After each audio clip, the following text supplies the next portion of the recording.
So you wanted to talk sponsorships, and then I figure I'll just keep it open for other people to jump in if they want. And so we'll do 15, 20 minutes on sponsorships, and then we can just do Q&A on art, business, life, the magical number, meaning of existence, whatever you guys want to chat about.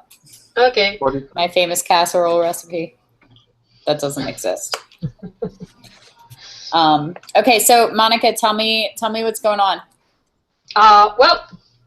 The thing is that I was talking to David the other day about that I need some new lenses, and he said, "Oh, you should try sponsorship." And I said, "Okay, how is it done?" Because I don't know. I don't know nothing about that. I know some people. I know not that many people, but some people that have been sponsored by, in some ways, just for example, getting new equipment or things like that.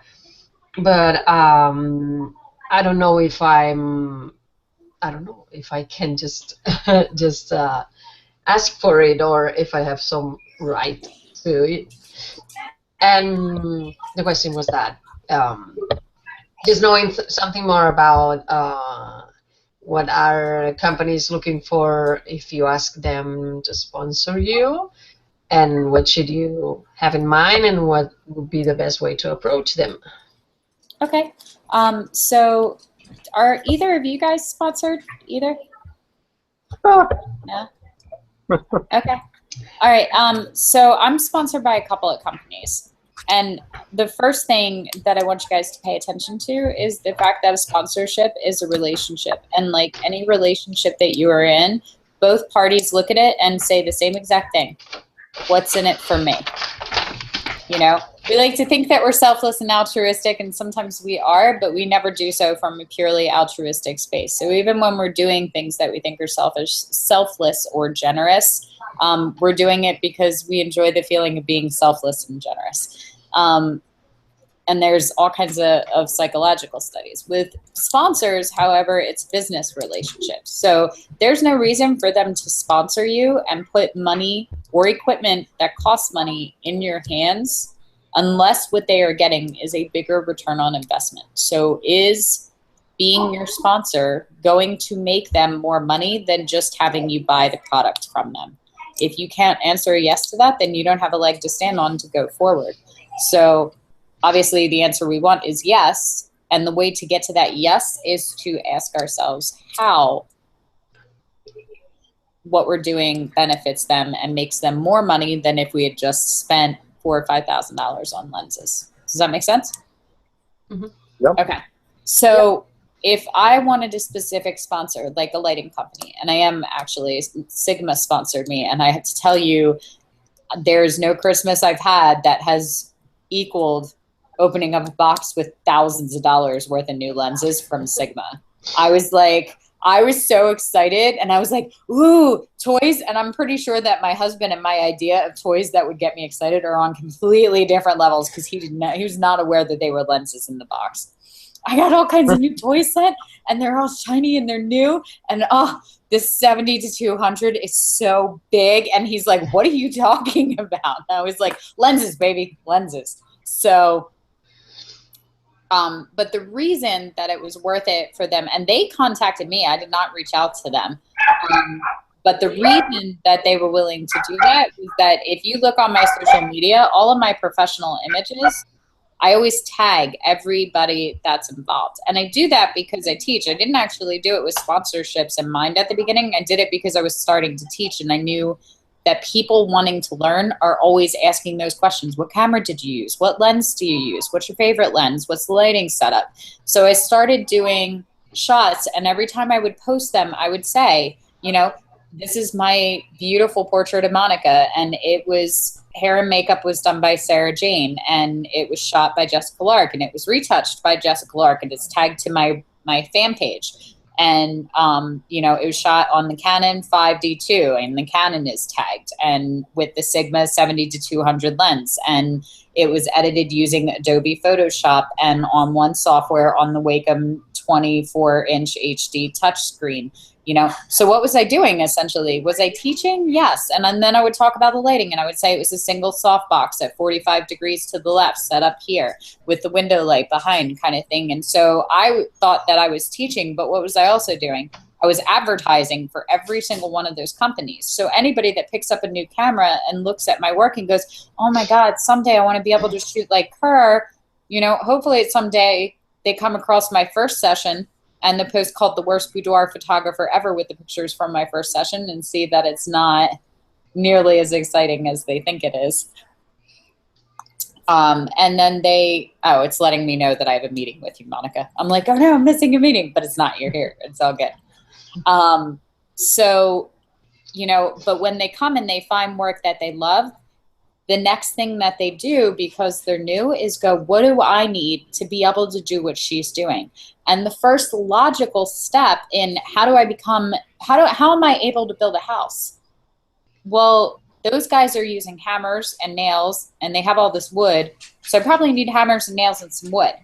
Forget the knowledge that goes with it, and the fact that even if you have all the materials, you probably shouldn't be building a house if you don't know how.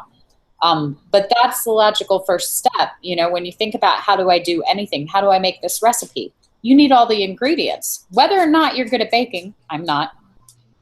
If you don't have the ingredients, you can't do it. Does that make sense? Yeah. So by putting all that stuff up, I was teaching them what to use, and I was telling them that that was my endorsement in the most sincere form, because that's the equipment I'm using. Because I can sit up here all day and go, you should buy the new Nikon whatsoever, but they're going to look at it and see me holding a Canon and go, maybe not. So by me doing that, it just kept putting me in their news feeds. So most companies, especially when you get to bigger companies like Canon and Nikon and Wacom and Sigma and those kind of things, they have their social media person that their job is to sit right here at the computer, and every time that little notification goes off, they go, oh, who tagged us? Who said this? And they deal with customer service, and they deal with people that are writing good reviews and people that are writing bad.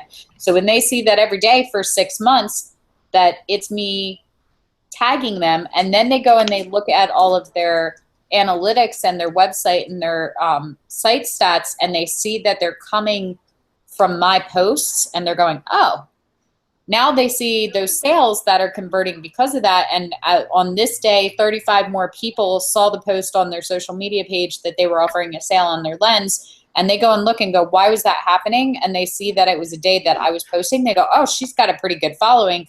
Not only is her following quantity, but it's quality, because the people are driving traffic from there. So that really benefits us. We made, we sold 8 70 to 200 lenses. If I said, I will give you 8 70 to 200 lenses, if you give me one, does that not sound like a good business investment?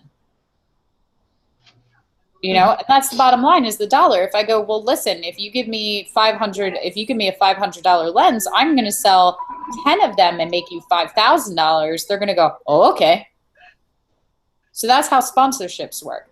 The problem is that most people, and this is really funny, because the same photographers that I hear go, you don't understand the price of photography, and you don't know what it costs me to actually create a picture, and everybody wants me to work for free, and everybody says, oh, you should hire me because it'll be good for your portfolio. And then what did they do? They go and they contact potential sponsors and go, you should give me all this stuff for free because it'll be really good for your business and advertising and word of mouth referral. And they don't hear the hypocrisy rolling right through their head from one side to the other. So, coming and saying that you're going to make them money, they take with a grain of salt, because that's what everybody that's asking them for a sponsorship is. Showing them that you're already making them money, that's a sound investment. If you have 2 horses and somebody comes to the race and goes, this horse is going to win, it's the fastest horse you've ever seen, except for you've never seen him, and the other one goes, this one won the Derby 3 times, who are you going to bet on? Who are the odds better on? Does that make sense? Other things to consider are the fact that the bigger the company is, the more people know about it, so the more people are approaching it, so the bigger the names they're looking for in order for it to be a return on their investment. So chances are that they're going to go to, you know, Peter Hurley as a headshot photographer and ask him if he would like to be sponsored and work for him before they're going to go to somebody that takes beautiful headshots but doesn't have the following. Because really, no matter how good your work is, if nobody's paying attention to it, it's like putting an advertisement in a bathroom stall in a bar that nobody ever goes in. You know, that's great. We're so thankful that you let us hang our sign in your bar, but nobody ever comes here. So it's not beneficial. Yeah. So if I was going to approach a sponsor, I would have a list of at least 10 different ways that it genuinely benefits them before I even thought about stepping my foot through the door. The other thing is that a lot of people are like, how do I get sponsors? How do I get sponsors? And the thing is that the same argument for how do I get sponsors is the argument that we make for how do you get paying clients? Your work. The artistry makes the argument for you. It really does. Every single opportunity I've been offered, every single person that comes to me, like I hear a lot of photographers go, oh, only 20% of your business is actually photography or art. The rest of it is managing and running your business, marketing and advertising and handling that. Bullshit. That tells me your work is subpar if that's what you're doing. 90% of what I do with my time is photos. If we're not considering the arcanum and the fact that I teach, which is a totally different career for me. I'm teaching photography, but that's totally different than being a photographer. This is me mentoring. That's a separate career path. I love them both, you know, but if I was to give this up, I make way more money picking up my camera than I do teaching, way more. And just photography based, I have not had to advertise or sell. I mean, most of you guys are connected with me on my social media. When's the last time you saw me sell something? Go here, go buy this. I'm having a discount. I'm having a sale. Because that comes off as spam all the time. Nobody buys off on it. You know what my biggest pet peeve about social media is right now? Those stupid Jamboree nails and unique lash groups that they keep adding you to.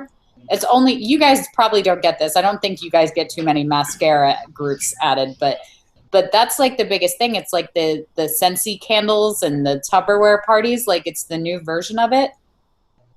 And they just add you and then they just push and they sell and they sell and they sell. And I get messages all the time because I have such a big following. How would you like to have free mascara in exchange for you adding all of your friends to this group? And I'm like, you want me to sell out my people for $14? Like I don't even sell them the stuff that I'm selling. Because it's bad business. People don't want to be sold to. They want to have what they need and they want to believe that the business understands what they're about and what they're looking for. So when somebody comes to you and says, you know, I want you to take my family portrait, they're not saying I want you to come and set up your equipment and set up your lights and push a shutter button. They're saying, this is my family. This is one time that we're all going to get together and everybody is going to be the age they are and these are going to be all the people, you know, like we look at it and you can see on my wall, like I have my family portrait here. We took that when Mike was leaving for Afghanistan. Now, we don't talk about the thing that you don't talk about, but I can tell you that everybody in that room was very aware of the fact that if anything happened to him while he was over there, that those were the last family portraits we were ever going to have of him and his children. And with his wife and with his mom and with his dad. Thankfully, he came home. He wasn't hurt. He came home clean on this tour, and that was good. We were more aware of it because he's a Purple Heart recipient. You know, he got wounded on his first tour. So it might have been a little more of a fear for us than other military families. What we weren't thinking about was the fact that he would come back and be home for 7 months, and then his dad would pass away, and that those pictures were the last family pictures that would ever be taken with his dad in them. Tell me what that photo's worth now. That's what we're asking you to do. Those pictures are the only pictures that we ever took of him and his grandchildren. He only agreed to do it because his son laid it on really thick and said, what if I don't come back from war, Dad? I'd like to have a nice picture with you. Do you start to hear how the sales pitch isn't a sales pitch? It's a genuine understanding of what the value is of what I'm giving you. Do you have any idea how much money I would pay for those pictures? You know how much I love them? I love them enough that I printed them out. That's what tells me I did a good job on a photo now. When somebody has a physical print of them, think of how many photographs you've taken that would be gone forever. And you would have no record of them if the grid collapsed and all of your devices failed and nothing could ever be recovered from any of them. How many pictures are on your phone, you know, and on your computer and on your hard drives and downloaded and on your, you know, everything. Like, we don't print anymore because we're in a digital age. There's a place for both. This one I would still have. It's one of the only ones. The picture of my son and his dad and his grandfather is the only 3-generation portrait I have. When you start talking like that, then your clients go, you know what? Actually, I can't remember the last time I had a picture of my father and I. What if I never have a picture of my father and I? What if he died tomorrow? I should book a family session. It's the same way with businesses. When we start talking about it, you know, yeah, you know, Sigma and Canon will come in and they'll go, oh, it's 25 megapixel, it's 50 megapixel, it does this and it lights up and it speaks Spanish and it'll, you know, tell you the date and the time and the GPS. And if you push this button here, it's got a tracking device on it, and they just keep getting more elaborate, and you can control it with your phone and this iPad app, and it does all these amazing things, and it'll transfer wirelessly, and we talk about all the specs. Is that why any one of us is buying them? We might look at all the bells and whistles and go, ooh. But what are we really saying? We're artists. We want to express. We have something to say. We're creating. This is our chosen medium, our chosen voice. If we don't have a camera, we don't have a way to capture the things that are important to us. We don't have a thing to capture what is important to our clients. This product that you're giving me enables me to take one moment in time, one thought in my head, one piece of creation, and manifest that into a physical representation and share that with the world. That's what you're selling. And I get to make a ton of money doing that. You know, so if I was going to a potential sponsor, I better be demonstrating that, one, I know what it is they're selling. 2, I know why it is that they're selling it. 3, that I already own something from that company and have used their products, so that it's a genuine sponsorship. I will not accept any sponsors, and I've had at least 15 contact me, that if I don't sell or use what it is that they make, I won't be sponsored by them, because that's my reputation on the line. You know, if I tell you, yeah, go buy this product because I'm a photographer and you should follow me, and they paid me to say this, yay. And then you guys go and have an awful experience. If I had used them, I probably would have known that the shutter tends to fail, or that, you know, these cards aren't as good, or that, you know, this trigger can be a little touchy and you have to do this or that. And I can say that and go, it's a really good buy for the money. If you don't want to invest $400 in Pocket Wizard, you can buy this no-name brand over here that I'm sponsored by. But you have to know it intimately. It's a relationship. So everybody's in a honeymoon phase the first 2 months. You don't want to be in a honeymoon phase. You want to be 3 years into the relationship when you don't close the door to the bathroom anymore, and they don't even leave the room when they fart. Like that kind of stuff. You want to know everything that's good and bad about them so that you can give honest interpretations, because being sponsored is not worth it if it loses the trust of the people that you're following. The other thing is that a lot of you guys are still photographers and you're operating as photographers. So having sponsors that are photography companies really does not benefit them unless you're teaching or connecting with other photographers, because I would say in equal measure, out of the 10,000 people that are on my fan page, it's probably pretty even now. It's probably pretty close to 50-50 in terms of potential clients and random fans and random people that just like the artwork, and photographers and people that follow me because they've heard about me in photography circles, or they've learned under me or been to an event that I was teaching at. So I have a market that is their target market. They don't want to sell their cameras and their professional gear. Like, somebody that's not getting into photography is not going to spend $10,000 on a lens.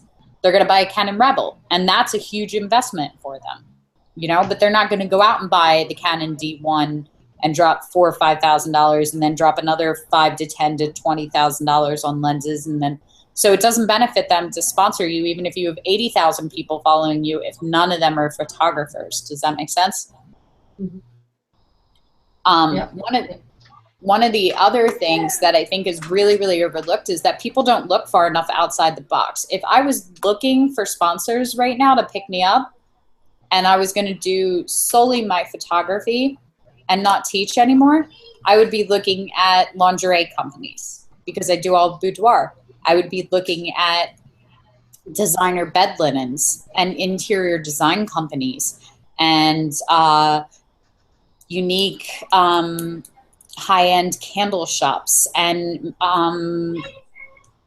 what else? Makeup, maybe, hair, shoe companies, shoe designers, those kind of things. Hotels would be another really good one with, you know, really awesome designer rooms like bed and breakfasts, things like that. All of those are potential sponsors for a potential business relationship that's mutually beneficial to both.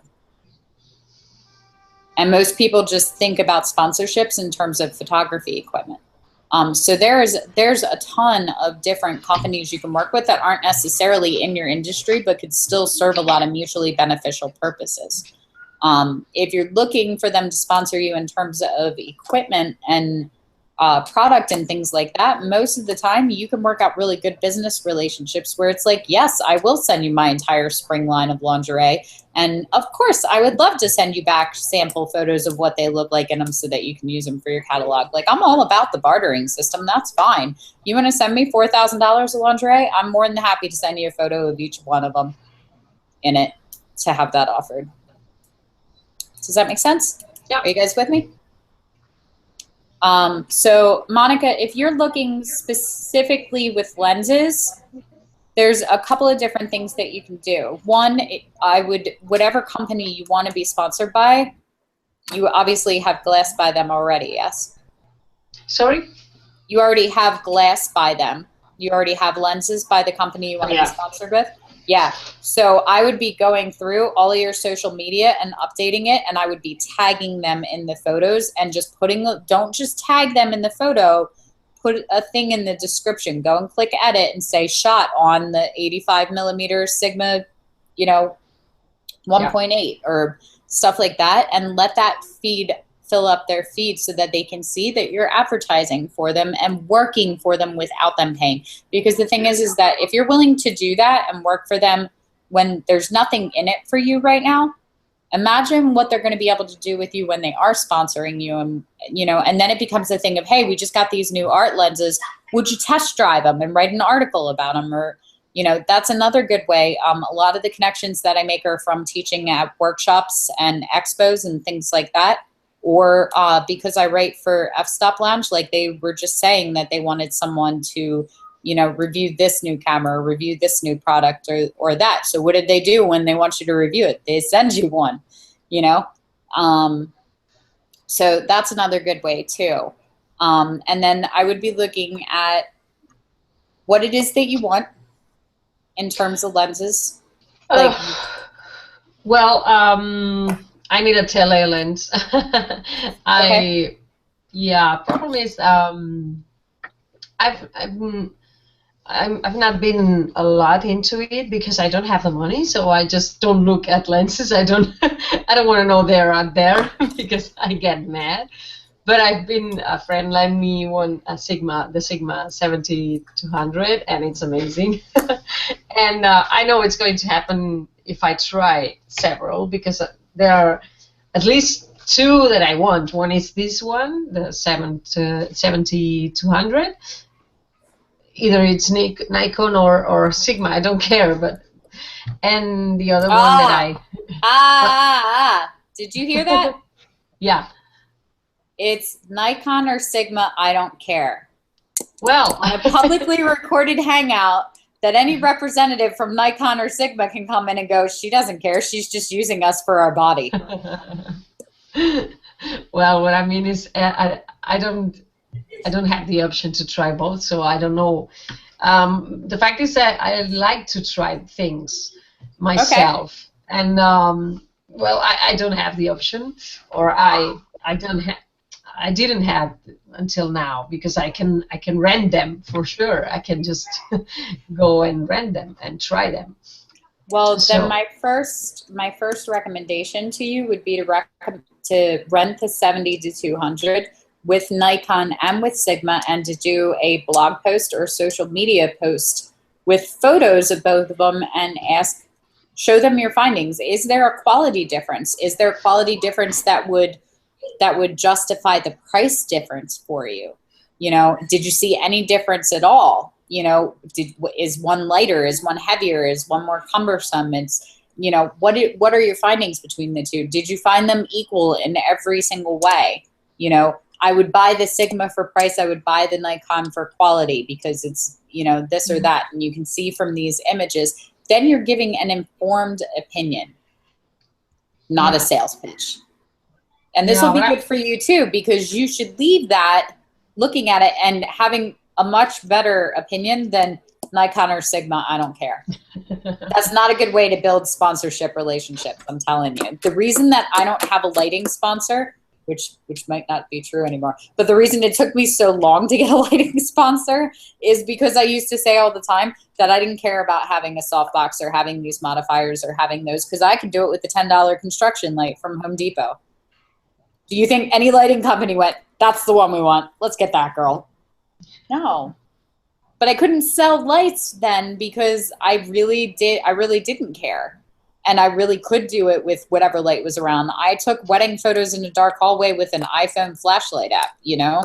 And so that was part of my thing. And because I could do that, and I was dispelling a lot of the rumors that you got to go invest thousands of dollars, what I was saying was that their products don't have value. So I'm not a good risk. I can see that, you know?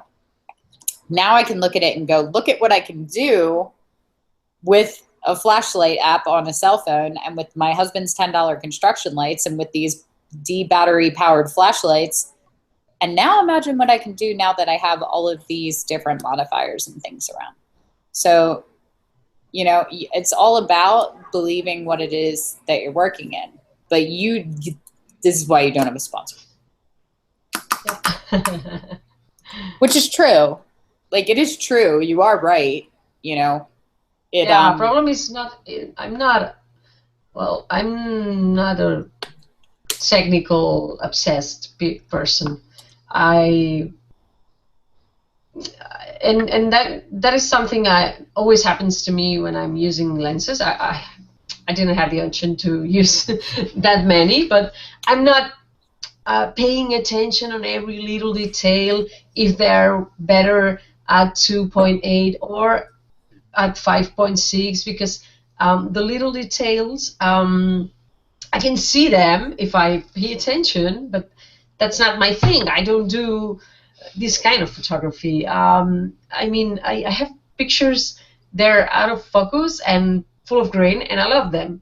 And they tell me a lot more than some more technically perfect. So, of course, I want a good lens, but the meaning of a good lens for me, it's different probably from many other people. That's why I don't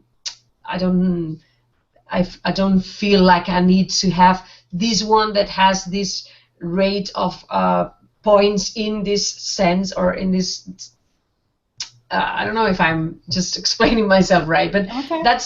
That's usually the point, the thing that happens to me about machines. I just changed my body, my camera, because I needed more. I needed less grain with more ISO, because I shoot usually after the sunset. So I shoot usually also concerts and shows and things like that. And I was limited by that, and I say, okay, I need a new body camera. I need a new camera, but not because of the megapixels, and not because it was just.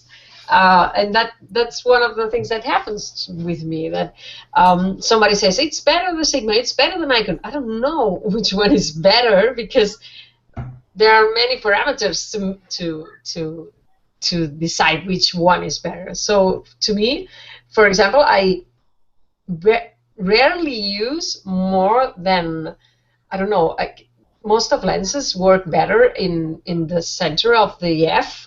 stop, and I'm always in the wider aperture because that's the way how I work. I love bokeh and I love blur, and I don't care if they're better at 11, at f11, because I don't use f11. So, well, that's the thing that makes me so sometimes be a little not really concrete about that. Let's say, just for the sake of conversation, and I'm a Canon girl, so I don't know anything about Nikon lenses, but let's say, for the sake of conversation, that you did a side-by-side comparison of the 70 to 200 with the Nikon and with the Sigma, and that you found that at, you know, f11 or f1.4, that there was a slight visual difference in how sharp the image was, or it was a difference in at what ISO we really started to see, you know, the pixels coming up and where it started to lose that sharpness or blend in, and, you know, stuff like that. And you're doing this research and you're finding that, and your findings conclude that the Nikon is in fact a better technical lens on a minuscule amount, you know. Yeah. Where you have to be looking for it. That side by side, when you're looking at the prints, you don't see a difference, but when you really get into it and start pixel peeping, you really do. But the Sigma's $400, $500 less expensive.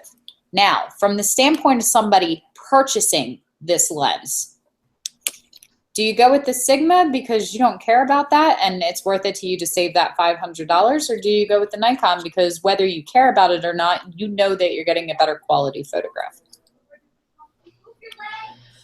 Well, if this $500 wouldn't make a difference in my economy, probably I would say, okay, let's get the better one. But that's not my situation. I have to take really care about each, I don't know, 20, 30 euros I spend. So it really makes a difference for me in my situation right now. So what did we just do? We just told everyone, if you have the money to spare, you want to buy Nikon, you know, or you want to buy Canon, you want to buy the name brand, whatever. However, if you would like an almost imperceptible quality difference and step that down by, you know, like a ninth of a stop, yeah, you know, and for that, you would be able to save the money because we're all just starting out. We all start out somewhere. We don't have expendable budgets when we're beginning. I totally think that the Sigma is a worthy investment, right? Yeah. And you would come to that conclusion testing them both out while you're paying. If you had set the money aside and had the money aside to buy one and you decided to rent them and test them, that would probably be the conclusion that you would come to, because you could spend that other $400 on a different lens or on, you know, I don't know, groceries for the month, something completely unphotography related. So it seems like to me that it would be worth it for you to take the less expensive lens, even if there is a slight difference, because you pay more attention to your money. So what did you do? You just made a sales pitch for Sigma. Did you hear that? Yeah. You know, and you said it in an honest way that somebody that's like, well, I don't care. I want the best of the best of the best, sir, will go and get a different brand of lenses. But Sigma, who designs lenses for Nikon and Canon and Sony and sort of does and they're really good lenses. I use them all the time. I use them with clients that spend thousands of dollars on every single session, and I use them close up and I use them far away, and I love them. Like, I genuinely love them. And I had their lenses before they sponsored me because I loved them. But I also loved them because I was able to buy more of them because I didn't have to spend the money that I had to spend to buy a Canon lens, you know, with my Canon body. So that made a difference for me. So I tell people that, you know, is there a quality and difference? Yeah, you can probably find 10 blog posts that will show, and that's just common sense. Like, when you work with a brand and everything you buy is also that brand, they're designed by the same company on the same machinery with the same thoughts. They're made to go together, you know, rather than a no-name brand that comes in and sort of works with it. Like, now Sigma has spent, you know, I don't know how many millions of dollars doing research into all of these companies to offer quality lenses. They're probably the highest quality lens company that isn't a major competitor for camera bodies. So I want the best quality in terms of that, but I don't have to have the most expensive one. I think that they compete. I think it's Coke and Pepsi. I don't see enough of a difference for it to warrant it, because now I'm at the point that I don't have to think about anything if I want to go spend $1,600 on a lens, and I still buy Sigma because I like their quality too. So it's really easy for me to sell them, because if you go in my office and look at my camera bags, you see all Sigma stuff. Yes, the lenses that they sent me when they sponsored me, but also the lenses that I had before they sponsored me, and lenses that I bought after they sponsored me because they weren't included in the agreement that we came up with. You know, it's just back and forth. But you can't expect to be a good investment for a sponsor if you don't have a strong opinion one way or the other. So when you're going, whatever, even if nobody ever hears that, because this is limited to the Arcanum, as far as I know, there aren't any Sigma sponsors in the Arcanum, but you know, even if nobody ever hears that, just the fact that you feel that way, you can't sell them well because you don't believe in what it is that you're using. You know, the same way that a lot of people that have problems selling their photography to their clients is because they don't believe in what they're selling yet. They don't think their work's up to par. They don't think they're worth the rates. They don't believe in themselves. They have a hard time accepting money for being art. There's all these different reasons, and the same things that will, you know, step in your way as obstacles with your relationships with sponsors will step in your way with your relationships with your potential clients.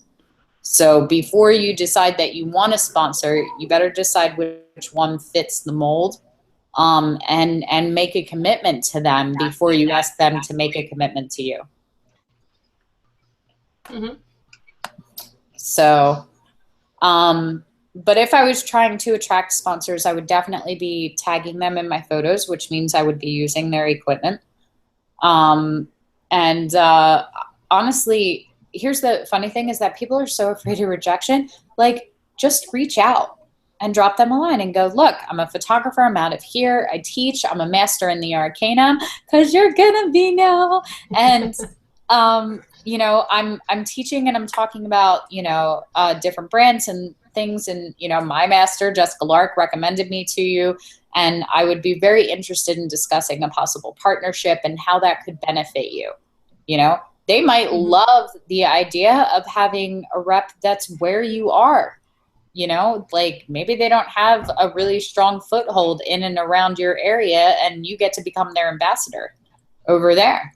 You know, there's 100 different things, but definitely, you know, have a list and be very clear. I would very much like the 70 to 200 lens so that I can do some test runs with it.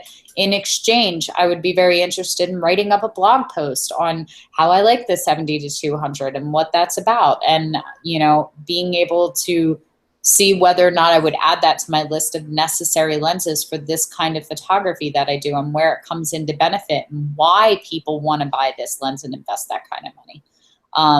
And that would be the first steps, I think, to reaching out. But I think that with your quality of work and the way that you're going, that you have a strong enough portfolio to kind of reach out to them right now. Now you're getting started with the Arcanum. I don't think that it's also a bad thing for you to mention that you're now getting ready to start teaching in the Arcanum, because who are they selling to? Photographers. Who do they stand to make the most money from? New photographers that don't have any glass yet. Who are you teaching in the Arcanum? Yeah. New photographers that would probably love some new lenses. So that sounds like a promising business relationship to me that I would at least want to explore and discuss. Yeah.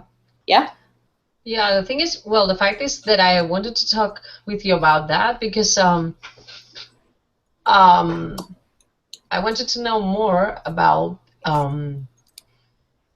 what can I offer to a sponsor, because I don't really believe in just asking for stuff for free, because I don't know, I see it really usually with little things. For example, I follow photographers that do fantasy, and they just publish a review about a wig company from China, a contact lens company from China, and they get contact lenses and they get wigs and they get things like that. well, what's the point? Just writing a blog and posting a blog and shooting some pictures and saying, oh, these lenses are beautiful. Yeah, sure that you believe they're beautiful, but I don't know. I'm just curious about, because I don't think right now I'm a good investment for a sponsorship. I just don't think it, because I'm sure you need to have a wider reach than mine. But anyway, I just want to learn more about that. So that's. I think that it's both. You know, I think that social media is a stronger platform than blogs. Unless you're getting thousands and thousands of hits and your blog is known by other photographers, you know, f-stoppers, they can say that they want to review a lens for their blog. You know, as beautiful and talented as you are as a photographer, you know, you're getting tens or hundreds of hits. They're getting tens of thousands, hundreds of thousands, or millions of hits, depending on there. So it's the pool that you're drawing from. However, with social media like Facebook, it has the potential for viral impact, because you take it and share it, somebody else from your page takes it and shares it, and it goes back and forth. Like when I wrote the blog post for the worst boudoir photographer ever, because some of us are mean and we love to hate, and other people are really defensive and new and love to hate on anybody that would pick on them. It got like 8,000 views in like the first hour, because everybody was sharing it on social media and going, oh, look at this girl. This is the one that's ruining the industry. And other people were sharing it and going, how dare Jessica Lark do that? She's supposed to be a professional and she's shooting this poor fledgling. And only about probably 10% of them actually read the whole article and realized I was making fun of myself and that I was picking on my own work. You know, so understanding what it takes to gain the attention of the flock is a good first step. So if I was looking to reach out and didn't feel like my work was good enough to beat on, then I would definitely be showing that my social outreach was enough to go on. You know, it's also the kind of thing that, like, I'm taking in a bunch of new photographers, and my sphere is going to be focused on those guys that still have that new camera smell on them, like fresh out of the box kind of thing. That don't have a lot of glass. And so I'm going to be putting together a list of, you know, lenses that I recommend. And I would like to add these ones to the list. I haven't gotten a chance to use them yet. I've heard good reviews. You know, would you be interested in sponsoring me and sending me some so that I can do some reviews on them for everyone? I'm going to put a video on YouTube that's also going to go in the Grand Library, you know, on my recommended top 5 lenses that an artist should own. So things like that are really, really beneficial. At the worst, you drop an email to them, ask them to sponsor you, you get no response whatsoever.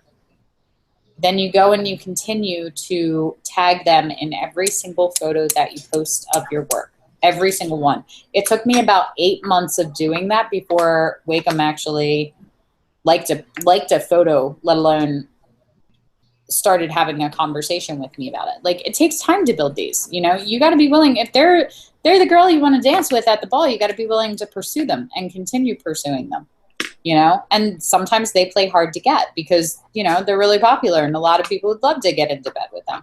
So boudoir jokes.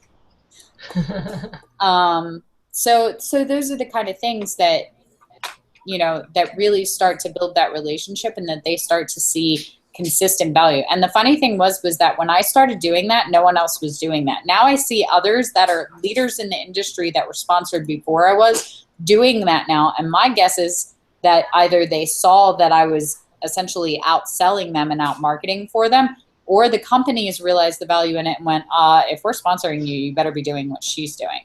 You know, so I really started doing that before anybody else was doing that because I saw the value in it. And I saw the value in it from the standpoint of photographers being able to learn, let alone the value in it with the sponsors. Because I do it with companies I'm not sponsored by, you know, yet. Yeah. So I would work on, you know, really, what do you do when you get ready for a first date or a blind date? You do your hair, you do your makeup, you shower, you make sure you don't smell like, you know, that's it. You put your best face forward in order to be attractive. You know, right now you're trying to attract a mate in the business and the career world. That's really what it's about. So you better be looking your best and look like the girl that they want to take home for the night. And hopefully that becomes, you know, something where you decide to go steady. And then that becomes, you know, a committed relationship and a marriage, and you stay and you have many happy years together with little lens children running all around. You know, and well, you see that though, right? Like, Jerry Guionis is a really, really exceptional wedding photographer out of Australia, and he's sponsored by Westcott. And so they had a great relationship, and Westcott sponsored him for years. And then him and Westcott got together and invented the Ice Light, which is a, you know, hybrid version. That's their love child. It really is. And you see more and more people starting to do that. They do that with retouching companies and different presets and things like that. And they invent new products together out of necessity. Like, that's where sponsorships can lead. Do you have any idea how much money he's making and how much money he made them because of his name being on it? You know, then it's mutually beneficial. That's what you're looking for. But that begins with you just, you know, flirting, you know, and saying, hi, just wanted you to know, I think that you're really attractive, and I would really love it if we could, you know, maybe grab drinks sometime and discuss how I like your lenses, because your equipment, especially the big ones, like, you know, that's really what it is though. Like, I'm making light of it, but that's essentially what you're doing, is going, I really love your products and what you're doing. And I'm all about it. And I use them all the time. And I think that this would be a really good relationship. I could use some new glass, so you could use some new people to buy your glass. And I would like to talk about how we could make that mutually beneficial. Yeah. People want some kind of magic, like, backdoor key, and there really isn't one. It's just about relationships. It really is. Yeah, I'm sure. The best advice that I have for you is, one, be brave enough to reach out. And two, before you reach out, make sure that the letter talks a lot more about what's in it for them than what's in it for you. Sure. Yeah. And if you're getting ready to do that, put that together and send it to me when you're ready, and I'll look over it for you and give you some feedback. Oh, thank you. I'm not sure I'm ready. Why not? No, because when David just suggested this idea, it just seems silly. I mean, I thank him for thinking I'm worth a sponsor, but I thought, it doesn't make any sense. It's going to send me a lens or anything. If they can send it to so many amazing photographers, I mean, not all over the world, just around me. And I don't know, that's why I just went curious, and I thought, okay, Jessica's going to help me. Monica, honey, there were thousands of people in the antechamber when I picked your profile out. There are hundreds and hundreds of apprentices that are studying in the Arcanum when I asked you to come up and teach. Thank you, but you know what I mean. I do, because this is something that a lot of photographers struggle with, and they have a really hard time, and they laugh it off and they joke, but how in the world do you convince somebody else of your value if you don't see it in yourself? Yeah, that's why I'm not ready. You and I struggle with it. Yeah, but you know how you get ready? You get validated. The worst thing that they are going to say to you is no. And you know what no is? No is them saying that your situation is staying exactly the same as it is right now, which is not bad. You know? So you reaching out to them, the only possible outcome is that your situation improves from where it is now. Because if it doesn't, if they say no, then it's exactly the same. Nothing happened.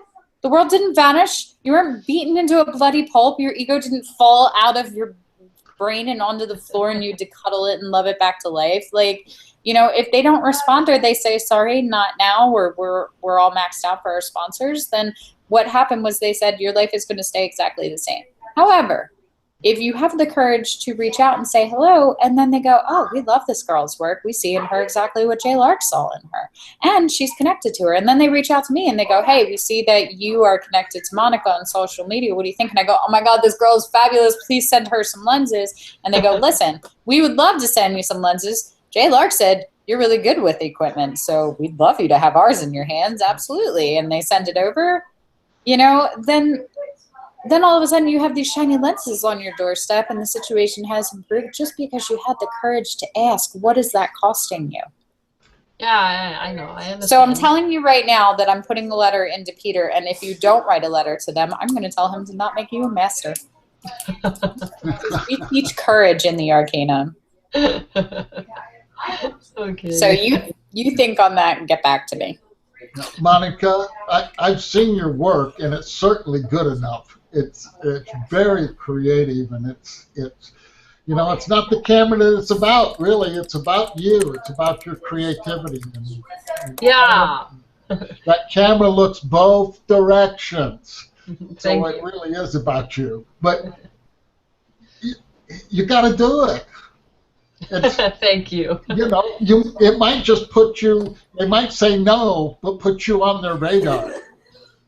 And that's This is very true. Because eventually it would be yes. Yeah. And he's right. Like, even if it doesn't get you in the room, it at least puts you on the list of the people that are knocking, which is a good thing. Yeah. So he's absolutely right. Okay.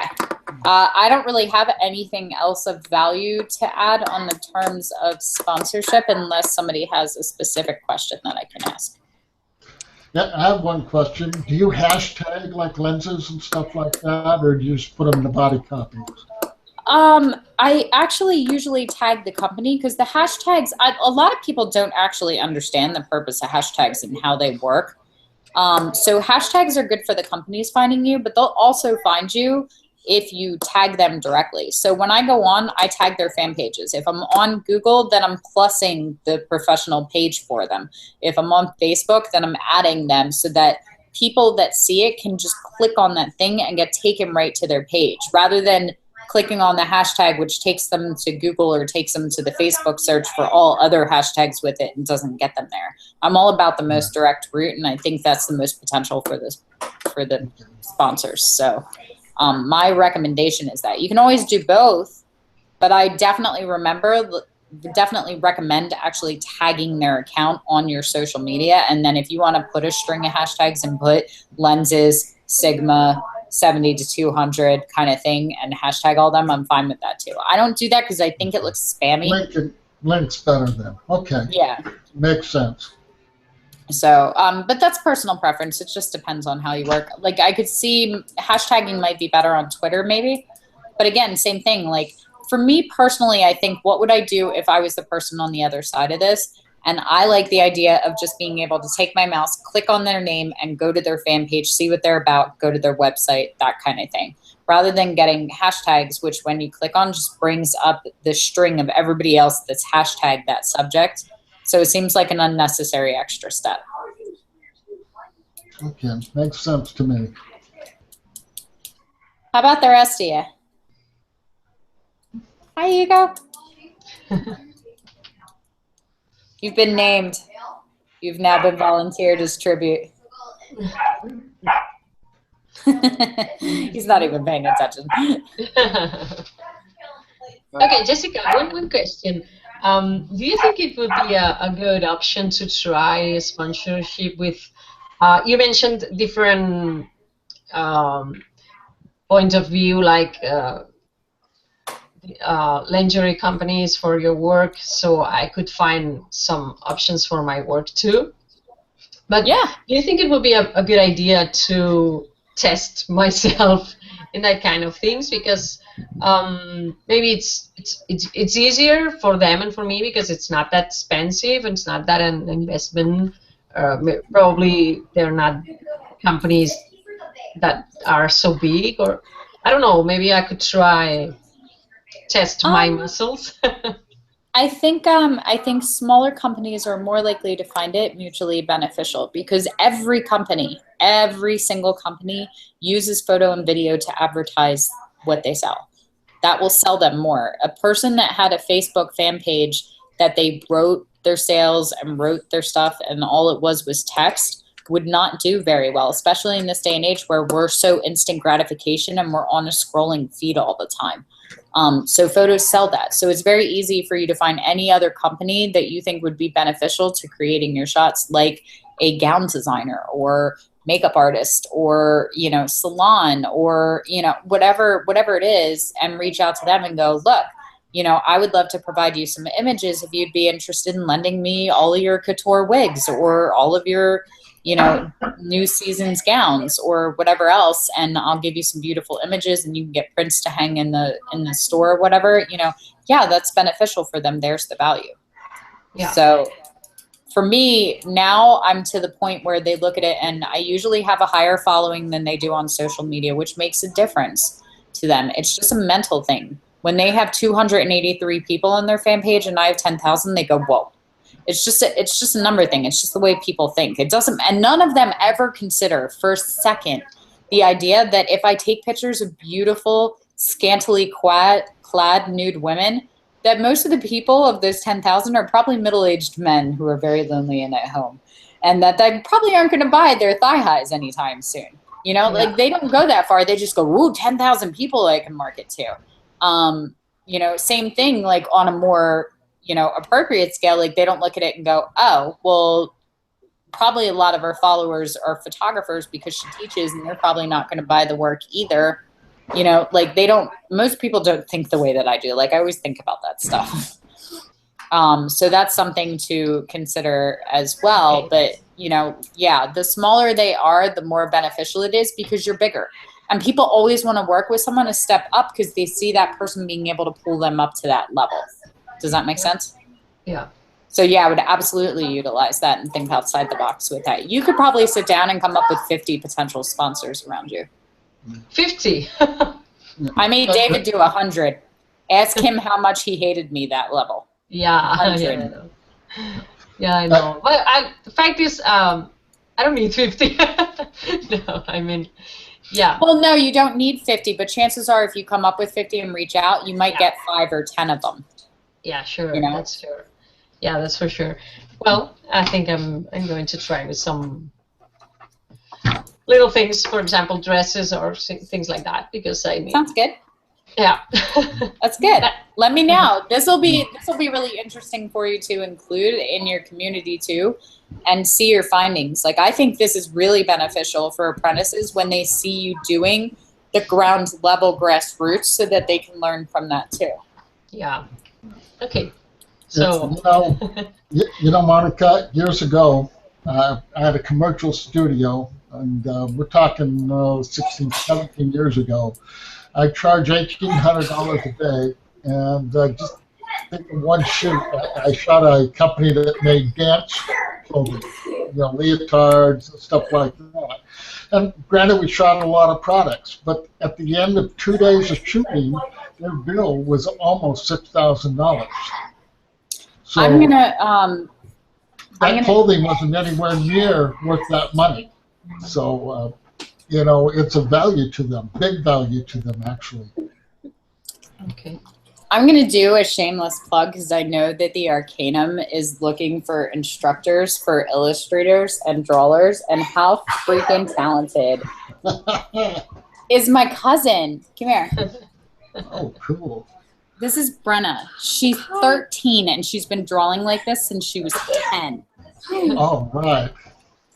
Like, seriously. That's great. Isn't that amazing? Thank you. That's it. I'm just putting that out there, Trey, that you could have the youngest protege ever. She's great. I just love it.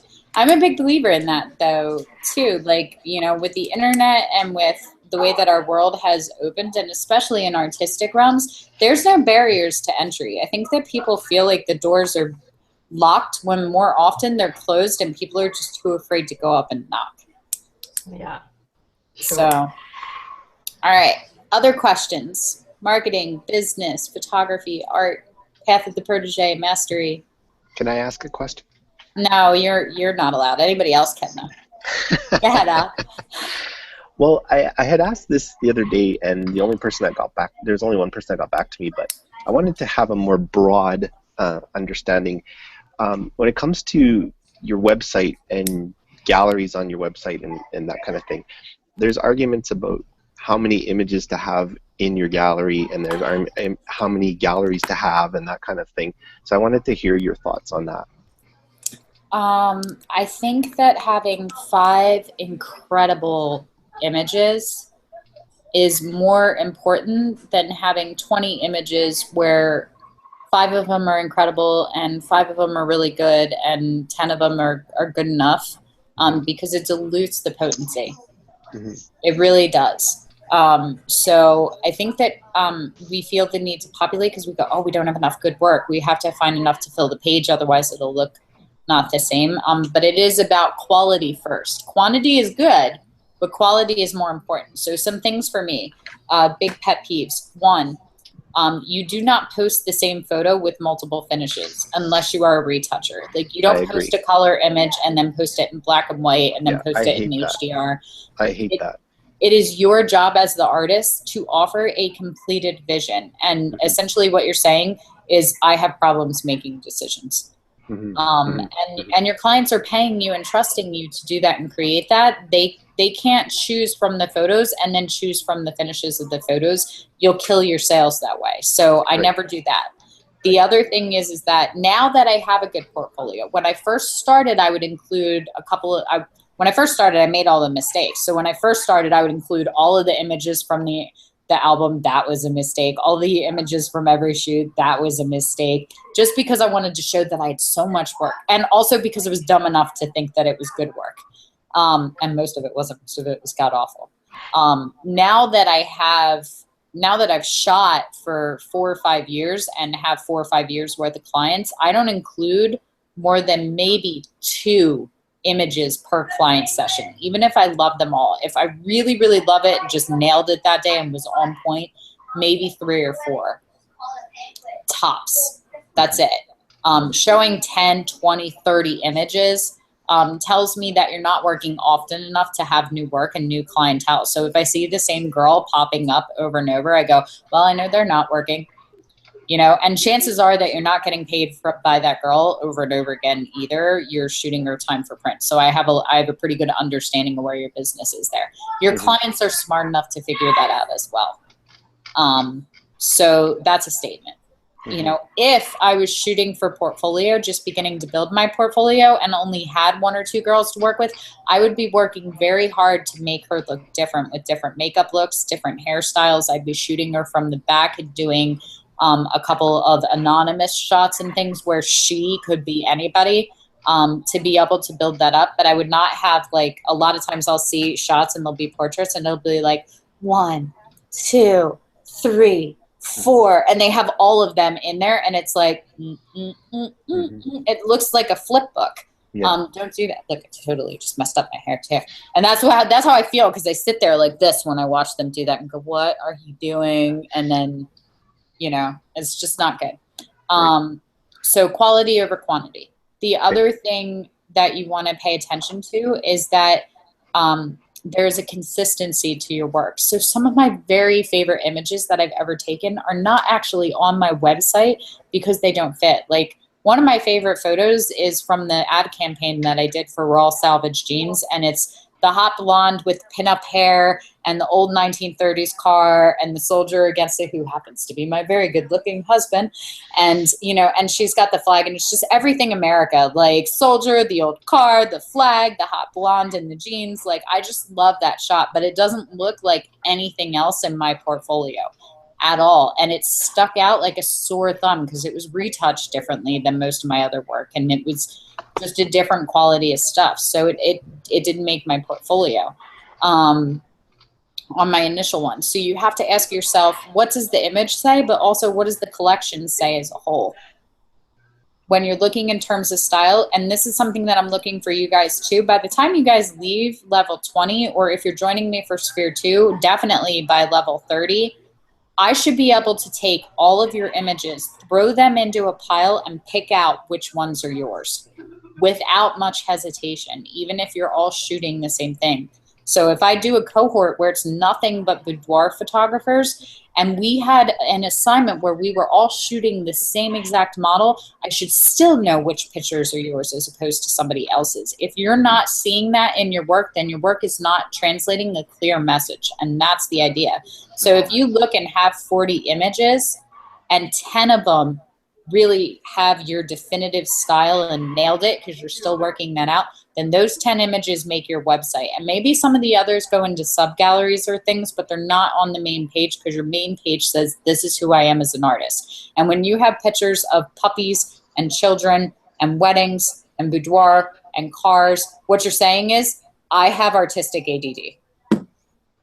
I don't know what I am. I don't specialize in anything. And it's the same way, even if you do have your genre nailed down and you're like, okay, well, I do all boudoir, you know, but I do black and white and I do spot coloring and I do a lot of backlighting and I do this. And sometimes I retouch with HDR kind of techniques. And here I like to overplastify the skin. And here I shot through my dark period, which was replaced 20 minutes later by my red period because I didn't fix the white balance, which is very much what my first session looked like. You know, like I talk about it all the time, have a definitive style. My definitive style was there. Even in my first session, I look at it.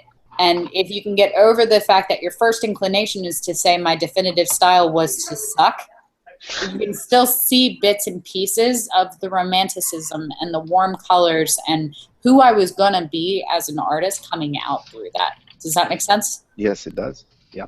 And then just to sort of a sub-question of that, right, like a lot of galleries, including mine right now, which I want to change, has like a gallery for portraits and a gallery for commercial and a gallery for this and that kind of thing, because the nature of my business has always been kind of whatever pays the bills.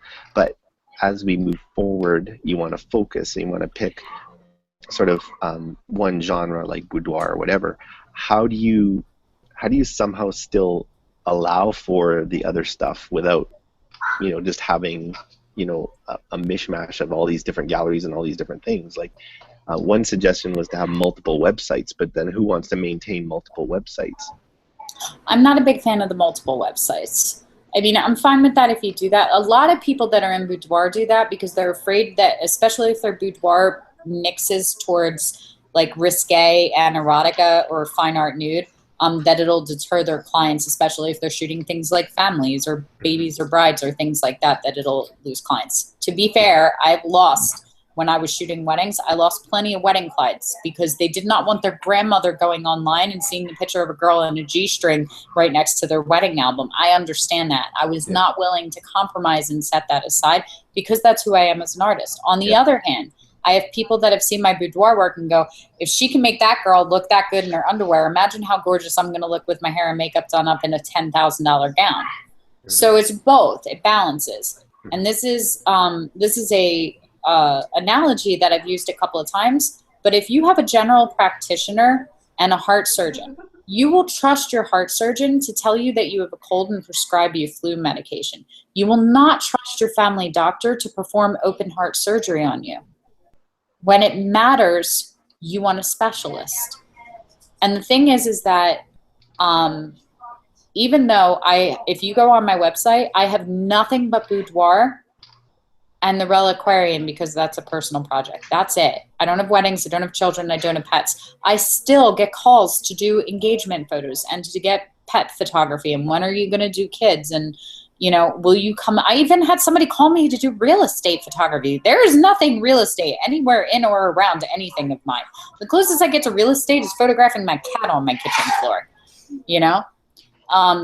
But people assume that if you're an expert in one, that you can do the others as well. So you'll get those calls anyway. My general rule for people starting out is I'm fine with, I want to shoot to pay the bills. I'll shoot whatever you want me to take a picture of. If you want me to photograph this water bottle and you're going to pay me, I'm going to shoot it for you.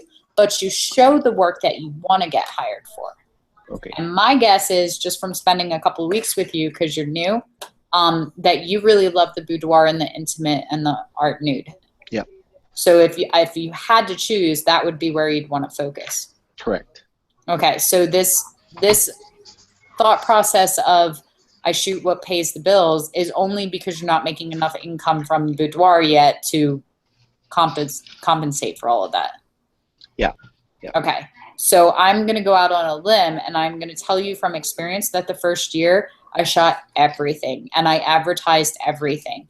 And then the second year, probably about 6-7 months in, I went, okay, I know now that I don't like shooting pets. I don't want to shoot commercial. I don't really want to do events. I really like the weddings. I kind of like the kids. I like the babies. I like the maternity. I like the boudoir. So it was all pretty much feminine based. Brides, mothers, boudoir.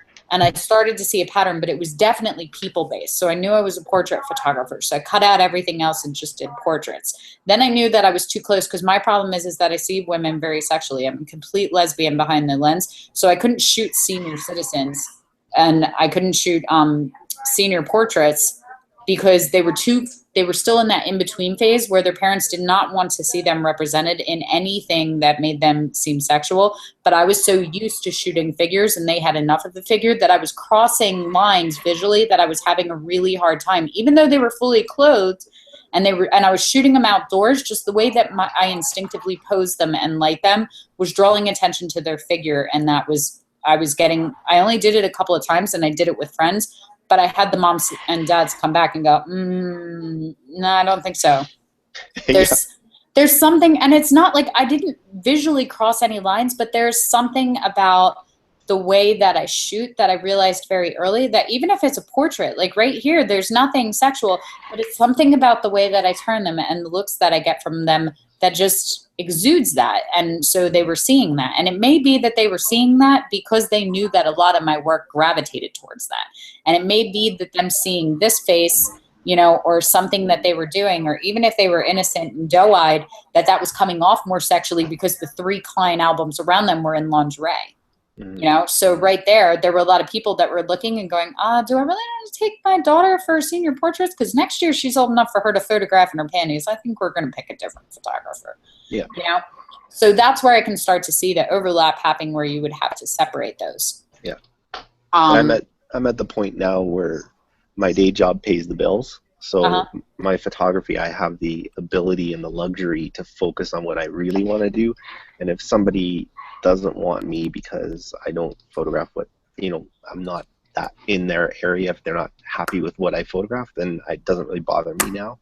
My general recommendation would be to show the work that you want to get hired for. I would take everything else off. It's confusing.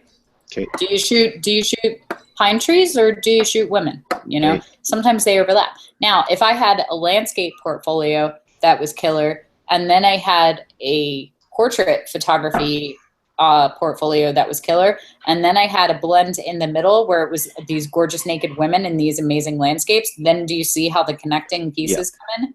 But then if you put puppies on the bottom, do you see how that doesn't fit? So you just have to create the bonds. Like, it got really easy for me when I broke it down, because for a while I did kids too, but it was easy because I had the boudoir and I had the wedding, and then I would have the maternity, which was very similar to boudoir, but with a bigger belly, and then I had the babies. So you could follow the streamline of thought. And I used to actually give a $200 discount on my maternity photography if I shot it 8 months after they came in for boudoir, because I felt like it was my fault. Right. You know, and I had that advertised, and they would come on and they would laugh, you know, and they would get it. I would be like, look, it's my fault you're knocked up. Let me give you a discount on the maternity. That's awesome. I would do the same thing for the groom. Like, when he came in after the boudoir photography, I would be like, it's my fault that you're marrying her because of those hot photos. I made a really good advertising pitch. Let me at least give you a discount on the wedding photography, because you'll be hiring me again in a couple of months for baby photos anyway. You know, so like, and there's funny things like, you know, photography, especially portrait photography, is all about people. So I like to play with my clients. I have a wicked sense of humor. It's either really, really terrible jokes or they're really dirty. And so I'm very playful as a person. I'm very A-type personality to begin with. So we would do things like for 2 years, we have a theater, like a presentation room, like most people have, but ours is a big bar. Like, and 80% of the time we watch Disney movies, and like my husband uses it when he's doing football games, and they all drink and have a good time, you know? So we have all the gaming systems out there. So the grooms come in, and 9 times out of 10, when I was doing wedding photography, they would come in and they'd be like, yes, dear, I'm very excited to look through the 95th photography album. And yes, I do think that there's a very profound difference between blush and bashful in the colors of the wedding cake photo. And can I just sign the check? Like, and that's why they were there. So I'd be like, are you a gamer? And they'd be like, yeah. And I'm like, well, here. I'm like, you're just here to sign the checks. And they would laugh. And I'd be like, so you sit there and here's the full collection of games and you play. And whatever they were playing, I would pay attention to. So I would sit and I would visit. And then when it came time to sign the checks, I would go, are you a betting man? You are? I bet you that my 6-year-old can beat you in Wii boxing. I'll bet $500 off your photography package. And he would play. And then if he lost, I would give him $250 off because he just got schooled by a 6-year-old, and I would feel bad about the beating his ego just took. But it was fun, and they would have a good time, and they would cheer. And so they would be excited about parting with money. And if they won, they were happy about signing the check because it was $500 less than what they originally signed for. And it wasn't about the money. It was about the fact that they schooled the 6-year-old. And they would look at me all smug, and I'm like, way to go. You beat my 6-year-old son. He's going to have nightmares at night and have no sense of self-worth because you annihilated him and didn't let my child win because it's all about the money for you. You know, but I like that. That works for me. And so the clients that come to me are attracted to that kind of personality because what you are is what you pull in. You know, it wouldn't work for everyone because that's not who they are. You know, so you really, when we're talking about portraits and albums and finding your voice, they're self-portraits. Everything you take, whether you shoot landscape or macro or birds or portraits or photography, they're all self-portraits. They all show you something important. We were just looking at the pictures from Brenna. Every single one of those, I see her in different aspects of her personality. That's what we do as creatives. We're looking to say things that we can't find words to say. And the thing is that when we put them up for other people to see, it's not a self-portrait, it's a mirror, so it shows them something important about themselves. There's something that translates there. That's what you want your portfolio to say, and when you do that, then it starts attracting the right kind of people that value what it is that you have to say, not just what you're doing for them. And that's when they start signing checks and they're not paying attention to what the number is at the end of it. Right. Cool. Thanks so much for the advice. That being said, if right now you're still in the place where you're like, yeah, I want to get paid for whatever you want to pay to shoot me for, even though you know your thing is boudoir, I would still take everything else off your website, show the work that you want to get paid for. And if somebody reaches out and goes, hey man, I got your number from so-and-so, and I heard that you do landscape, or that you'll do real estate, or you'll do pet photography, whatever it is, corporate headshots, do you still do that? Then email them. You know, have a Dropbox folder or a private page or something you can send them to, a social media album on Facebook, and go, yeah, you know, I don't really do it as much anymore. It's not my focus, but I can absolutely still help your company out with that. I'm fine with you accepting money to get paid to do what you love to do. You know, and even if that's in general sense of, I just love to pick up my camera, you know, don't turn down money. As long as it's worth your time. Now, if you go in and you go, and they're like, hey, I want you to shoot a wedding, and you go, oh my God, I freaking hate weddings. I hate them. I already know you're a bridezilla. Then they better be putting a lot more zeros after that number to make it worth the time investment that you're doing. That's what I do. Like, I kept doing that until it got to the point where I was like, they're going to keep paying me. I might as well just quit doing this. You know? I did that with weddings because my husband was like, they make you a lot of money, which is a valid option. And at that point, my income had actually surpassed his on the monthly thing. So I was making more money than him. So he's like, I really don't want to see you let go of that when it's such a good source of income. Josh, you make $8,000 to $12,000 in a weekend. You know, he no concept of how much retouching and album design time, but you know, that was his thought process. You work 6 days a month and can bring in $25,000. What the is wrong with you that you would ever think of giving that up? And I was like, well, okay. So I doubled my prices, and I was like, now nobody will hire me, and then I can go, I didn't book a wedding. But they kept hiring me, and then I doubled them again. So instead of making $2,000 a wedding, I was making $4,000, and instead of making $4,000, I was making $8,000, and then I was making $12,000, and I was like, you know what, I quit, I'm done. I can't, you know, but that's a good problem to have. You know, and part of me wants to go back and keep doing it and go, can I do it again? Can I double again? We're at 12,000. Can I go up to 24? Because at that point, I could work 4 days a year and I'd be okay.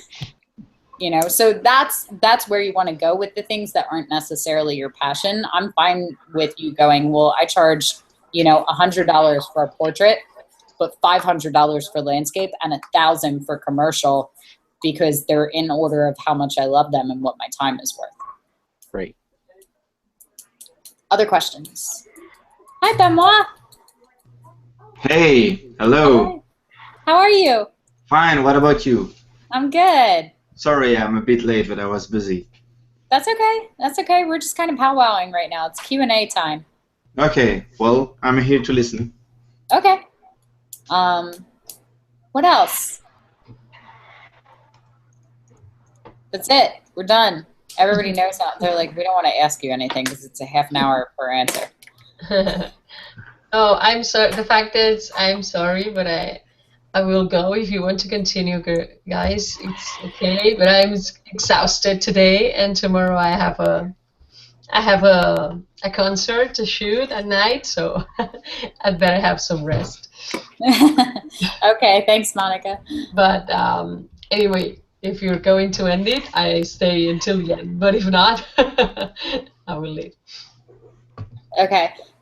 So going back towards the Arcanum, Steve hasn't actually been leveled up yet by me, but he's an ambitious type, so he's hanging out at level 4 anyway with all the work done. So I'm gonna have to go in and catch up to him. And this is something that I would like to see for the people in House Lark. You guys have to. I'm putting a shutdown. Nobody's elevating. I'm not moving anybody up until I see the people hanging out at level 1 and below getting work critiqued. But since I put you in a cohort, Steve, that was already built and half the people are in front, it's just one of those things where when you're running a race, you tend to look at the people in front of you that you have to catch and not behind. So we might alleviate some of the feedback thing to move you up as long as I see that you're sort of grasping what the concept of that level was and how it's beneficial. Does that make sense? Yeah, I really appreciate the start in the cohort anyway. It's hard to be patient. Yeah, I know. And well, you shouldn't have a problem being patient. You just got here. Just wait until you get to the upper spheres. So I'm just teasing. I'm just teasing. How are you liking it so far? Because you kind of came in at an odd week when I was taking on a lot of other things, and I'm coming back off of like bereavement leave, and so it's been a little bit of chaos for you newbies. Sure. No, I'm having a good time. It's tough to figure out this new platform, Google Plus, I've never bothered with, so that's the only hiccup. But I enjoy learning, growing, sharing. Okay. So, Tell me a little bit about you. What do you do? well, I'm a dog breeder and dog trainer and a shooter as well. I breed. That's why I've had to keep my mic muted. I've got some puppies playing in the background that are not being quiet. But I shoot primarily landscape. I'm doing some documentary work that's kind of important to me and having a good time with that. What's the documentary? Well, the one I shared with you on your Facebook, and it's part of the photos to be for Facebook, my thesis project for my MFA. I've got a long-standing documentary called Meals with Strangers, where I just go up to random people, share a meal with them, take a picture, and share their story. That's kind of fun. My Struggling Plant series is one that's going right now, and then I have a long going environmental project as well. Nice. I like the Meals with Strangers thing. You're exemplifying a very, very big focus for me. Like, I think so many people are so busy chasing the money. Like, I was just talking about, like, I'll shoot what you pay me to do. So they chase the money with their passion instead of understanding what you chase gives pursuit. Like, that's just the way it works. If you start chasing something, they start running. And it works the same way. So when you chase your passion, profit follows.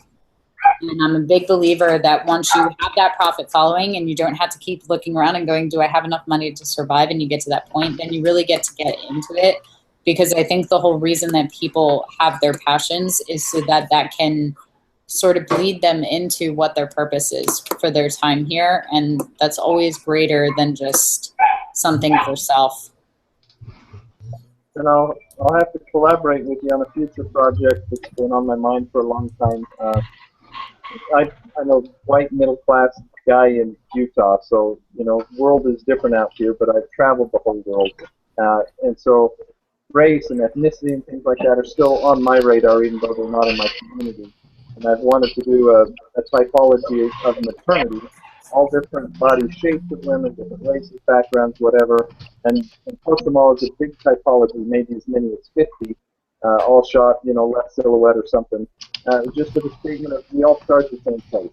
We have to learn to hate, we have to learn to start judging and everything else, but we all start at the same place. We came into the world the same way.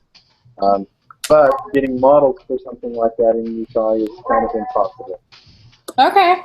Well, maybe you'll have to come out here and like crash at Lark Manor for a couple of months, and we'll do it here. We're 2 hours from New York and an hour from Philly. It won't be hard here. Would love to. Okay. Sounds good. How about you, Benoit? How are you like in the beginning stages? Well, good. That was not convincing. No, I just posted one picture. That was the first requirements for the level 1. I still need to post 5 more of them, I think, and I'm searching for them because I can't choose which one I will post or which one I want. So, well, okay, I'm still searching. Given the fact that I didn't have so much time these last days because of family stuff and so on. So, well, okay. But apart of that, yeah, I posted an article which asked whether I should use Lightroom or Capture One, because I was using Lightroom before, and a friend of mine who is photographed for weddings just talked to me about Capture One, and I tested myself the raw extract, and it gives. From what I can see, I tried with some pictures, and from what I can see, Capture One's extraction is much more accurate, and the color is better. That's really subjective, but then I made a switch. I just subscribed to Capture One, and then I'm discovering it, trying to extract some pictures, using some profiles and so on. So I'm discovering this, and then I will dig into this as well. This is a bit gear stuff, so I don't know if I can talk about this here, but okay, that's what I'm doing right now. Absolutely. You can definitely talk about it here. I haven't used Capture One, so I can't give you feedback on it. Okay. But I also can say that I don't use Lightroom, so I can't give you feedback on that. So maybe you can teach me. Okay. I'm pretty much purely Photoshop for me. I do use On One here and there. They're one of my sponsors as well, and I like them for some of their presets, and I really love their Smart Brush. But 90% of the time, I'm a Photoshop girl. Okay. I've got a lot of experience with Capture One, about 10 years of using it, and it's very, very, very good in a commercial environment, and when you've got to do a whole lot of photos, that's where it excels. If I had my choice, the best thing about it is their tethering, so you can capture right into the program very quickly and output a finished photo almost immediately. That's why it's used commercially.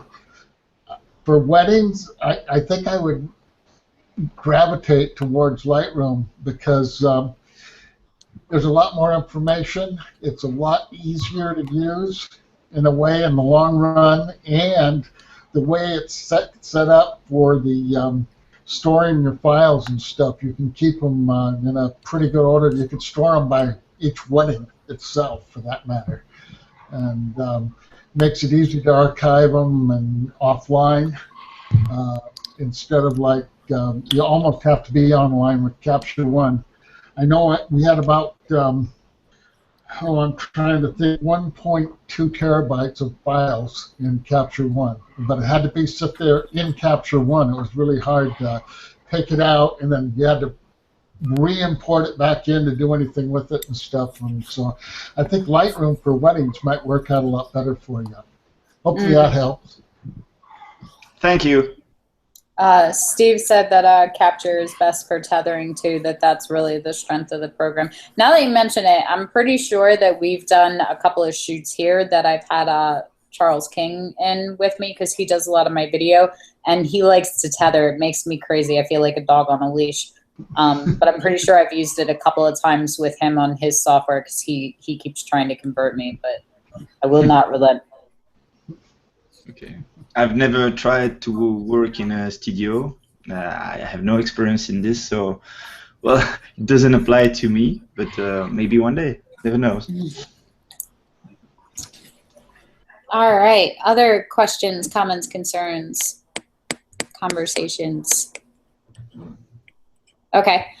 Since there's a couple of you newbies that have only been in here for a couple of days, I think just a quick overview, because I haven't gotten to sit down with all of you yet.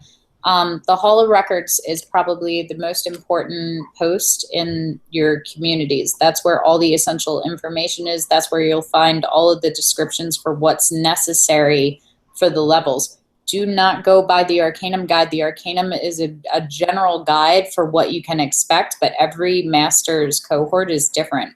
So just because you're completing the Arcanum level thing does not mean you're completing mine. In the Hall of Records too, you guys will find a post that says requests for movement and mastery. That's where you go and ask if you can be leveled up when you think that you've completed everything. In order to advance to the next level, you have to say that you completed it and you did all the tasks, and then tell me what you learned at that level. And then I'll level you up in the Arcanum so that it says that you're level 2, level 3, level 4. So that's how that goes. Level 4 is our first critique level, and that's when I get to spend an hour with you guys, just one-on-one, me and you, and that's where we really start to kind of delve into why you're here and what you're trying to do with your photography and all that good stuff. I run Sphere 2 now as well, so you have the option to stay with me. When you get to level 9 and we do our second critique, you'll go into level 10, and that'll put you back, and then you'll get an invitation to join me at 11. If you want to stay with me and follow me through the rest of the levels, you can. If you're feeling like it's not the right place for you, you want to study with someone that's specific to your own genre, or you just feel like we're not driving, you can drop me a line and let me know rather than going back in the antechamber, and tell me more of what you're looking for, and we'll help rehome you. We move people around all the time. John Kaminsky, who's one of the proteges and studying to be a master, he came into me from Scott's cohort, and he loved Scott. They have a great time. He's still in there heckling, you know, his apprentices and stuff. But he just liked my teaching style and wanted to hang out with me for a couple of levels. And I won him over enough to pull him into Sphere 2 as well. So right now you have the option to stay with me from 0 to 30, but at any time, if you feel like you've reached like the limit of your growth here with me, it's totally fine. And I don't take it personal if you drop me a line and go, hey, I need something else right now. Move me around. Let's figure something else. If you just quit the Arcanum, then you go back into the antechamber and you just have to wait for somebody else to pick you up whenever they find it. And I got to tell you guys, I spend hours in there. There are hundreds and thousands of you in there at any given time for us to go through. So that's most of the important things off the bat. And I think that about covers it for the beginning. Level 4 is where we'll really get to spend some time together and kind of one-on-one and solidify the relationship. So I know Steve was having some hard time with feedback. That's probably my fault because I wanted to add a couple of people into a group. I think what I'm going to do is take the 2 groups that I have and combine them so we have a larger pool of people, because both the cohorts are really small right now. And I think some of it's just a numbers game and trying to get you guys in there at the right time so that you're seeing each other's posts. Just nod your head in approval so I know you're hearing me. Okay, thank you. So that's pretty much it. I didn't have anything to talk about this one. I was just here for Q&A if you guys wanted to chat about where you're at or where you're going or what you're looking for, or questions about the Arcanum, about me, about business. Oh, I love him. I can control this screen. So we're just going to sit and look at Steve and Steve's dog.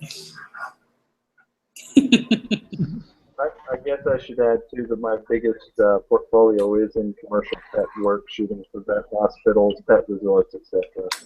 Okay. I like to do big canvas, 36 by 48. That's my specialty. Okay. I might switch to pet photography after this.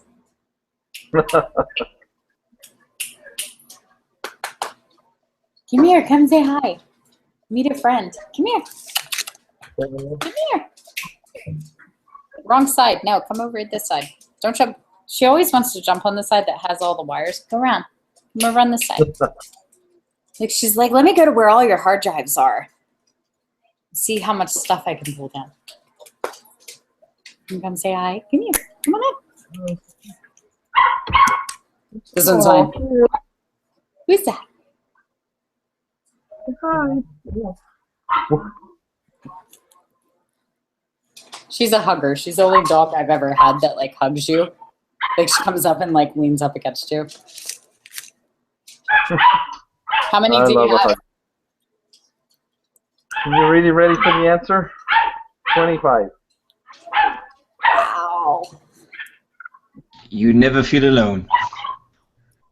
No, never. I saw a great meme the other day. It had like a little girl. She was like 4 and she was laying in bed, and it had like a little boy with the blankets pulled up, like looking back and forth, and it's like, is afraid of the dark. And then it had a little girl, and it's like, what is she afraid of? And it showed her in bed, and there were like 7 dogs laying on the bed all around her, and they're like, not a damn thing. They were like these huge like Dobermans and Huskies and Rottweilers. It was awesome. That's my kids as well. Yeah. Well, obviously it doesn't like you at all. No, they don't. All right, so listen, have you seen our anointing chamber yet? Yes, Okay, so the anointing chamber in House Lark is where, you know, you post anytime you're having a bad day or you're struggling with something or you need help or you just need to vent or whatever, so that you don't bring that bad energy into the house. If you come in and you're having a good day, you're supposed to post something good or that brings up energy, tell a joke, make people laugh, inspire them. I'm going to need dog pictures at least once a week for you. I think that's going to be like the contribution, because this is just, I'm in my happy place right now. I've actually got a puppy shoot this afternoon, so I'll put in some cute puppy pictures. Awesome. Love it. Oh, Kimberly's in with us. Hi, Kim. Hi. So we're hanging out and we're doing Q&A, and you wanted some one-on-one time too. Yeah. Do you mind discussing with an audience, or is it private?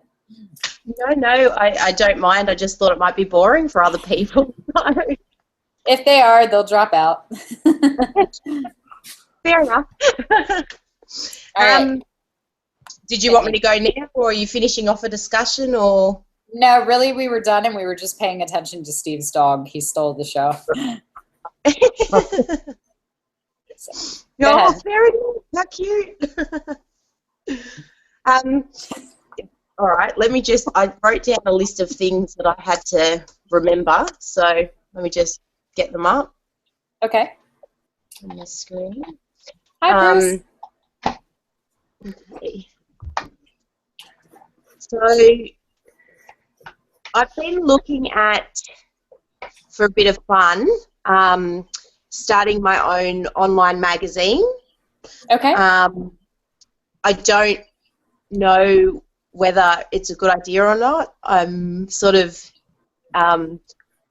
yeah.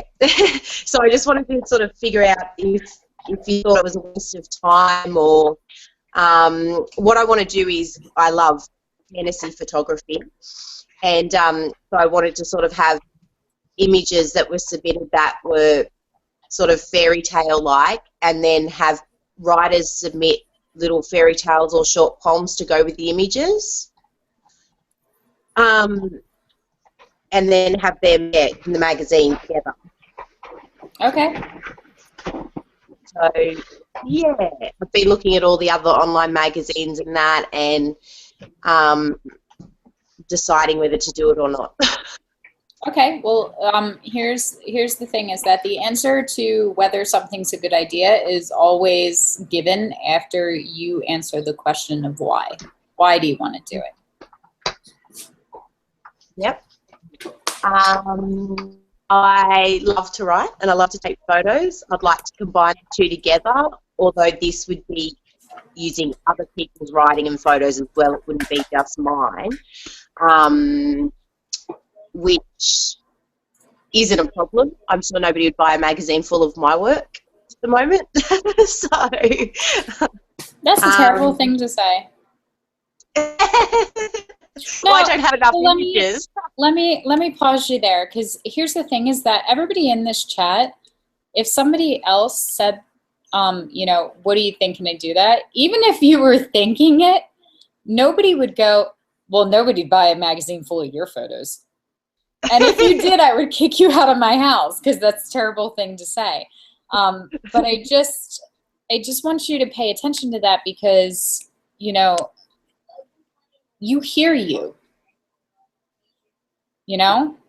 Like, I tell people that all the time in regards to the kids. Like, you know, your parents' voice becomes your inner voice. So the things that you say have impact on little people when they're running around. And that makes a big difference to me as a mother now. I've been very cautious of that, because I hear my parents in my head and they weren't very nice. You know, and so we do that all the time. So we take these things in, you know, but you're around yourself all the time. So like, you hear you when you say things like that. So it can be, you know, I really want to improve my art, but don't talk down at yourself. Yeah. Yeah. I will beat you, and I will take away all of your karma points, like, throughout the entire semester here. Okay. It's a big negative. All right, end rant. Go ahead. I'm sorry. Continue. Oh, where was I? You want to put together a collection of other people because you would like to have other people represented in addition to your art. Yes. Yeah. That sounds good. Okay. But yeah, I'm sort of just trying to decide whether that's just going to be something that takes me away from focusing on the photography and that I want to do, or if it's something I, you know, can still do at the same time. So I'm just sort of there. And then, you know, yeah, I guess there's a lot of online magazines out there now, and so just seeing where I would fit in and make sure that it's different and that people would be interested in it, I suppose. Yeah.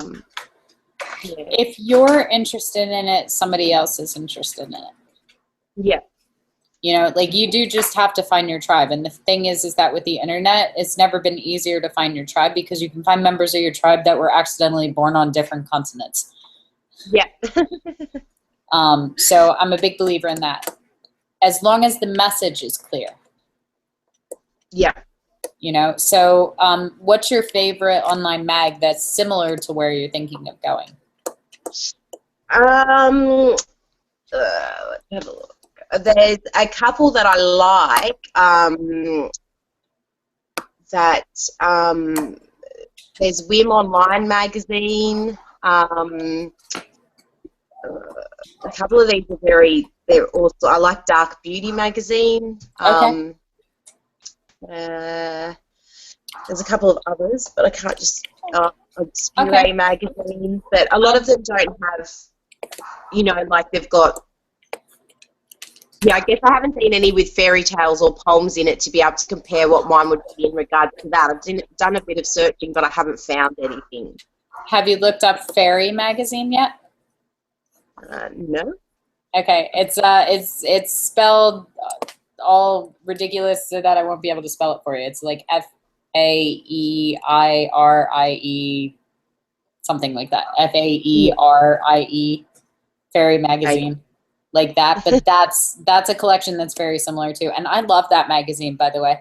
And it's very similar to what you're thinking of talking about. And the girl that's a publisher of it is also an author, and you know, so she promotes her books and stuff, and they have all kinds of different products, and a lot of people with like Etsy shops and stuff that do like acrylic jewelry with seeds and plants and stuff in them, and all kinds of interesting things. So it sounds to me like that would be probably the closest to the direction that you're going. Yep. Okay. I just found it on Facebook, so I'll check it out later. Yeah. Hundreds of thousands of followers. People love to be nerds, even if it's just in the closet and they're not ready to come out about it, even when we're adults. So the same way that there are Star Wars nerds and there are Lord of the Rings nerds, there are little fairy and women that grew up but secretly still want to be a unicorn. You know, so yeah. so you know, I've also then got the writer market and, you know, writers forums and stuff that I can get it out onto as well, and stuff like that. So I thought there's a bigger market there, and I know there are people who love fairy tales and all that sort of stuff. I just have to find them. Yeah, and the thing is that we spend a lot of time talking about what we'd like to do for our career. And a couple of you, especially in Sphere 2, I were asking the tough questions, you know, what if you didn't have to work ever again?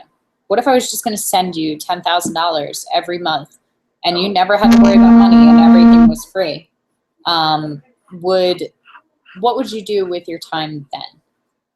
Would you build this magazine? Would you go take pictures? Would you travel out?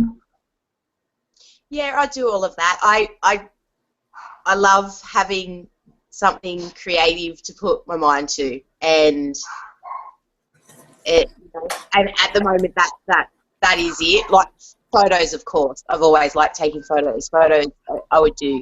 You know, I would probably focus more on the photography I like rather than trying to do lots of different things to try and, you know, get a bit of income from it.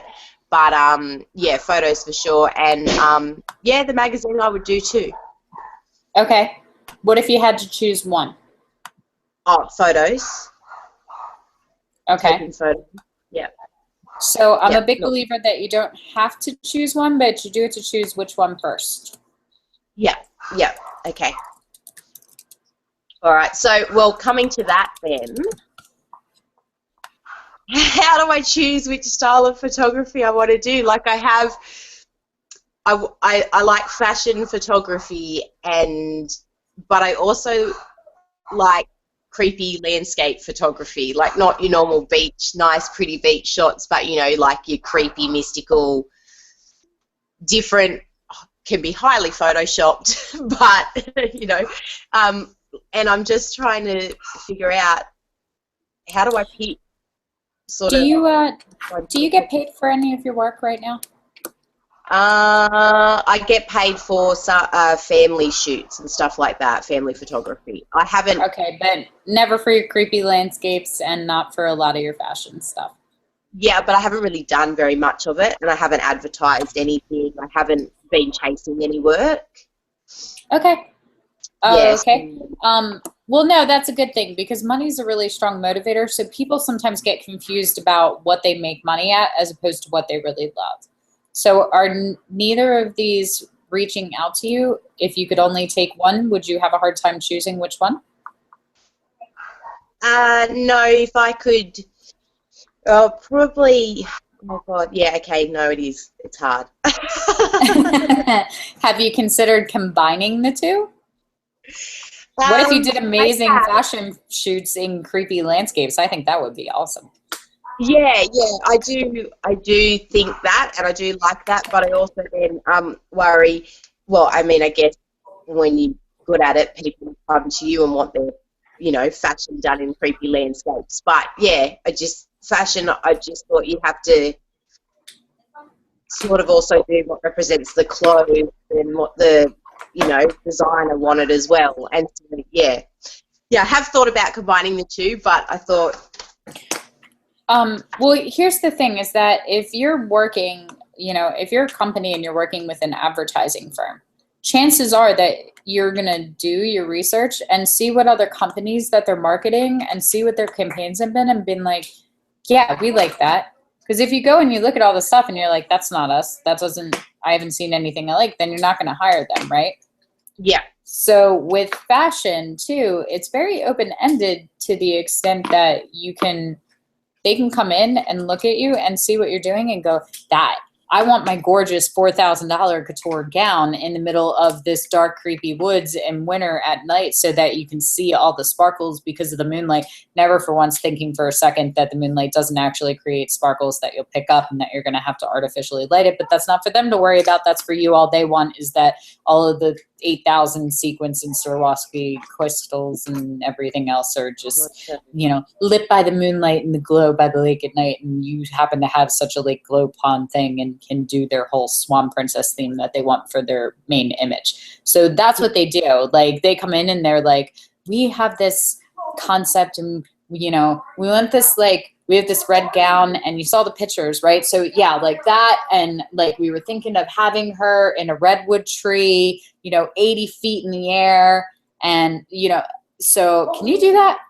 And that's what you get to go off of. And your job as the photographer is to think of that and go, well, she's 80 feet in the air and I'm shooting from down here. She's going to be this big. You're not going to see all the ruching in the dress. So you have no idea what you're talking about, you dumb client. You leave that last part out and don't say that to them. And you go, oh, I understand exactly. See, here's the thing, though, is that we really want to make sure that you're seeing all the embellishments on the gown. So actually what we would probably do is put her on the first branch and only shoot from about 2 feet below her so that we could get this big flow of fabric. We'll bring in some big flans so that we're getting all this motion and it looks like the wind is carrying her away.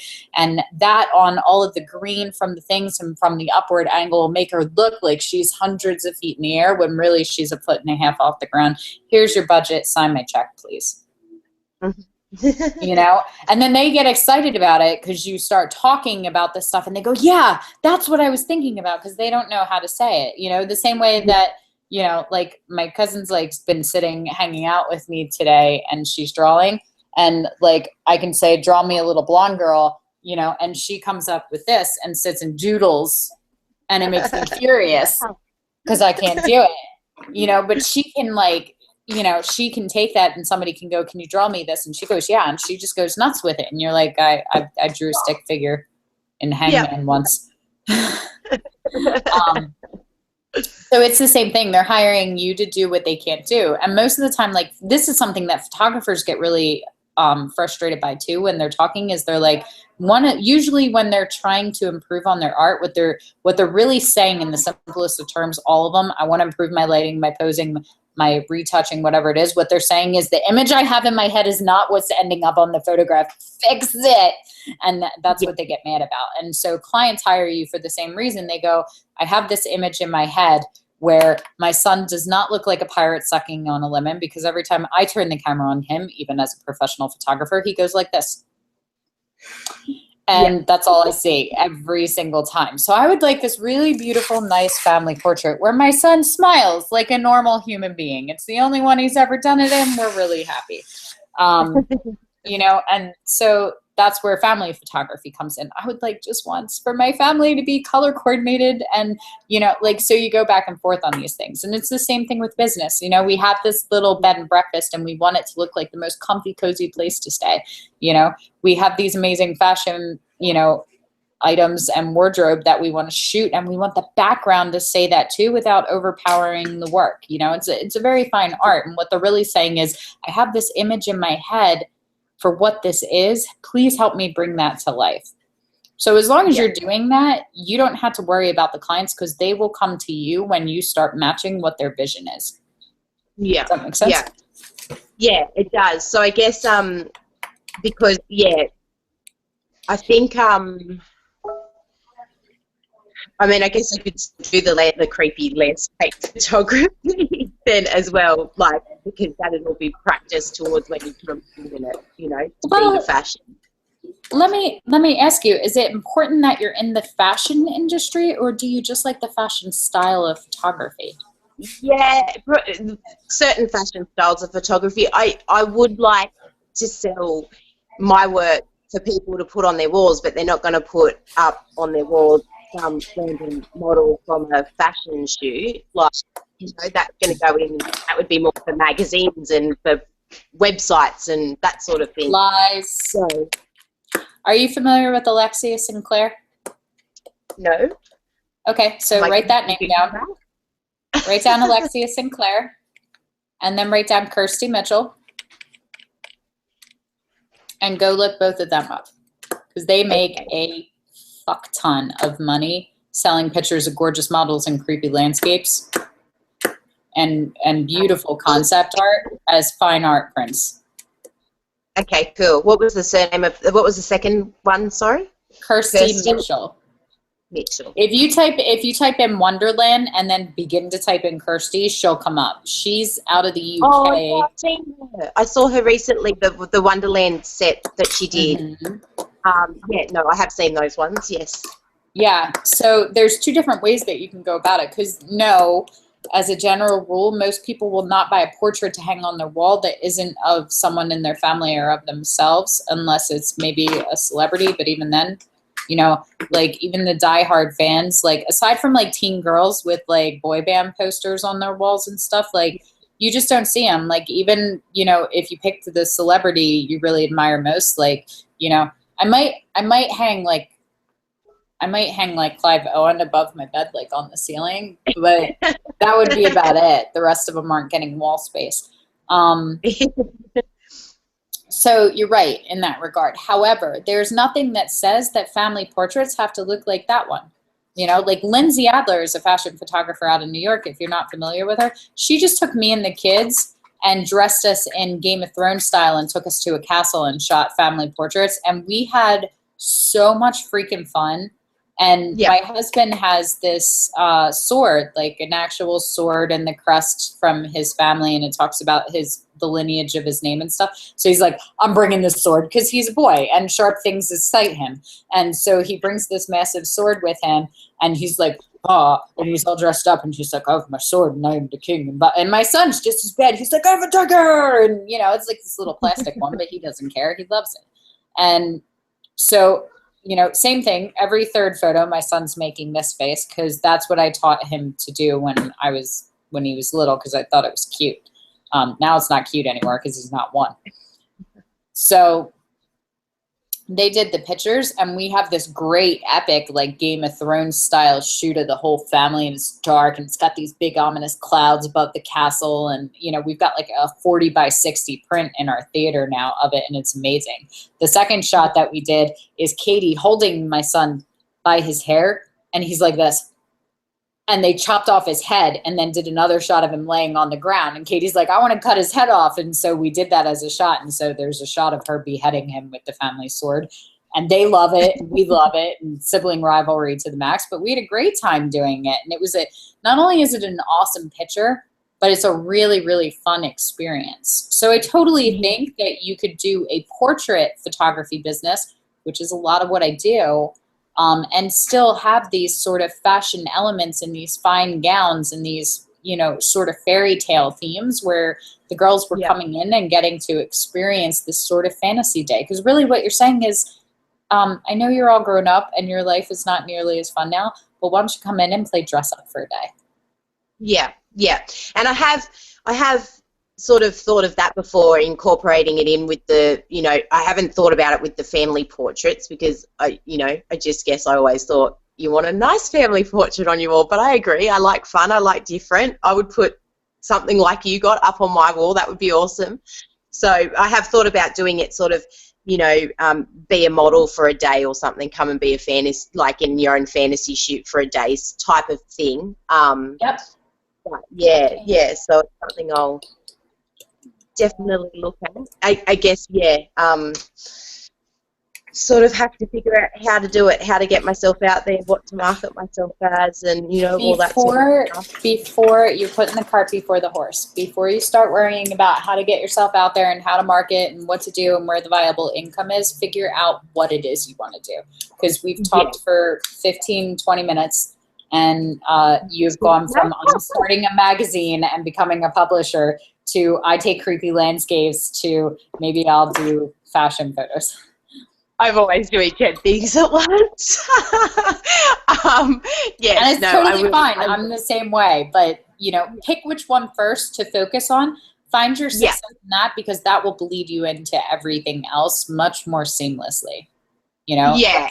Let's build a foundation on one. Because here's the thing is that, like, if you look at, like, Kirsty Mitchell, you look at Alexia Sinclair, those kind of people, they have hundreds of thousands of followers. Brooke Shaden's another one that does, like, contemporary fine art and conceptual photography, you know, hundreds of thousands of followers. So if they started a magazine or a blog based on their style of photography, and everybody else that does that style that isn't well known was able to submit, they would have a huge following for that and a want for people to purchase that and buy that and submit to that because of who they are.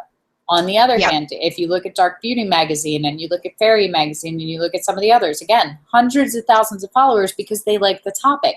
So if in those magazines you're doing that and you're posting some of your work that is that sort of dark fairy tale fashion kind of flair, and they're seeing that, that as a result is also going to build up your photography. Does that make sense? So you can go either way, but what you can't do is you can't go north and west at the same time. Yeah, so focus on the most important and then sort of, you know, use the others to enhance it. Okay, cool. So, right, well, I'll look at those other photographers and check it out. I mean, I know that I'm more towards, like, the magazine's probably the least thing I'd be looking at. Okay.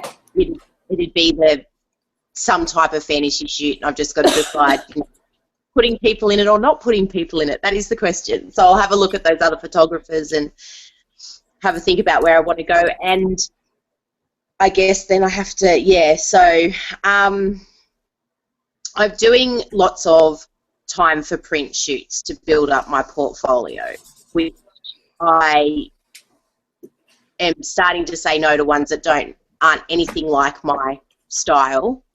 Good. So how many, definitely do not do time for print for anything that you don't want to be known for shooting. If you're doing time for print, you're saying that your time is less valuable than that your time is more valuable than being paid. So it better be something that you are just itching to add to your portfolio that's really going to showcase who you are as a photographer. But definitely do not take time for print to build a portfolio with corporate headshots if you have no interest in doing corporate headshots. You know, and if boring family portraits bore you, then don't take time for print because you're building your portfolio with things that I'm going to tell you to keep out of your portfolio anyway. So essentially, you're working not only for free, you're working for nothing. You're spinning your wheels going in the wrong direction. Yeah. Well, I've only been doing sort of fashion time for print, but I'm even going to start sort of, okay, no, I'm not even interested in that type of fashion, so not do that sort of thing. Even though I love the images, but they're not, you know, whimsical enough or whatever for my style. So, are you on Pinterest? Are you a Pinterest girl? I am on Pinterest, but I don't have any of my work on Pinterest. I'm on Pinterest to look at. That's okay. Yeah. No, I do the same thing. That's fine. So my recommendation for you would be, as of this moment, you no longer do time for print. You would look online if you want to put a board together as an inspiration board for a potential upcoming shoot. When you have that board together and you know what you're working with and what style model you're looking for and what kind of location, and you have that worked out, then you can offer time for print to build your portfolio based on something that you want to add to your portfolio. But it should absolutely be an investment in you. You know, and then that way you can put it out and go, this is what I'm looking for. This is the hair and makeup thing that I'm looking for, so that a hair and makeup artist can come in and go, I was looking to add that to my portfolio, so that'll be beneficial to me. I'll do time for print too. Models, honestly, dime a dozen. Lots of girls want to play dress up. I've never paid for a model in my life. I have a list. If I put it on Facebook right now that I'm looking for a model, I'll have 50 comments before we hang up this hangout. Because they love it. It's fun. They get to play dress up. And most of them know that they're investing $2,000 to $5,000 to have a session with me. So if I go, would anybody like to come play? That's like walking in my living room right now with all the kids in there and going, does anybody want cookies? Like, nobody says no to that. Yeah. No, that's good. I've got a few models that are happy to work for free with me and that I like. You know, I've done a fair bit of working with different models now, so I know sort of some of the ones that I would work with again. So I've got a bit of a list, but it's always good to meet new models for different looks. So, okay. So, all right, I'll put together a mood board. Sorry if I'm boring everybody with this discussion, but anyway. John only fell asleep for like 2 minutes, and you know. It'll be fine, I promise. Bruce is like pinching himself on the side, but it'll be all right. No, you're fine. You're fine. It's good. Even if they're not interested in where you're going in your style of photography, a lot of it's still applicable to whatever everybody else is doing. And I guess the last thing I've had written down is completely sort of more a you know, something that you could probably give me as a someone who's been, you know, photographer for a while. When I go to a fashion shoot, or I mean family shoots, not so much. I've pretty much got what I want nailed down. But when I go to a fashion shoot, I take a lot of images, and I'm one of those people that I like to take one from each direction, even if I know which direction looks best to me. I still get the shot from every direction in case I come home and go, oh no, actually no, I like this one better. But I guess how many? I don't know how to word it. Sort of how many shots do most fashion photographers take that they then discard, I guess, is the question. Like, so I might take, I mean, one shot I took 1,000 photos, but that was because my camera was was on burst mode, and that will never happen again because that is terrible to go through that many photos. And every photo is just slightly different because it was on burst mode. But, yeah, I guess, like, most of the photos, you know, I'm fine in this day and age with digital. That's the benefit. Like, we call them spray and pray photographers. You know, have you heard that term? You just sit there and you use it like a machine gun. Please let there be one good one in this bunch. That's spray and pray. Okay? Yeah. So, but in all honesty, when you're just learning, practice makes perfect. So I like that you're moving around and getting a lot of different angles, as long as you're being decisive when you're looking at them. And, you know, and maybe you're wrong. Maybe you go, this is the best angle, but then when you get them in and you're looking at them on the computer, you're like, nah, I really like it from this side, actually. Sometimes I change my mind, you know, based on the little 2.5-inch screen on the back of the camera, as opposed to looking on my Wacom. So what you don't want is you don't want to be posting 20 images that looks like you had burst on. Yeah. You know, like if it looks like you had burst on and went and just 360'd them, then that's bad. But if you take it from every angle, I do think that as you start to gain more confidence in your work and more experience, you'll start to look at it repetitiously and go, I took it from that angle at every single show I was at for 3 weeks, and I didn't use one of them. So that is not a good angle or a good place to be. The lighting's bad. It sucks. It makes her thighs look fat. Whatever it is, it's not working. I don't want to see up her nose. You know, why it doesn't. So you'll cut that off and you'll get more decisive as you go. So that doesn't bother me. You know, it's just be prepared to, you know, replace your camera body before others because you're shutter firing more often, you know? Yeah. No, that's fine. I just, I mean, like, I am getting pickier with the photos I share with people, and, you know, if I'm not 100% happy, I don't show it. If the model looks funny to me, I don't show it. You know, I've had people say, oh, but can I get the unedited versions as well? And I'm like, no, you can't. Nope. If you go on my Facebook,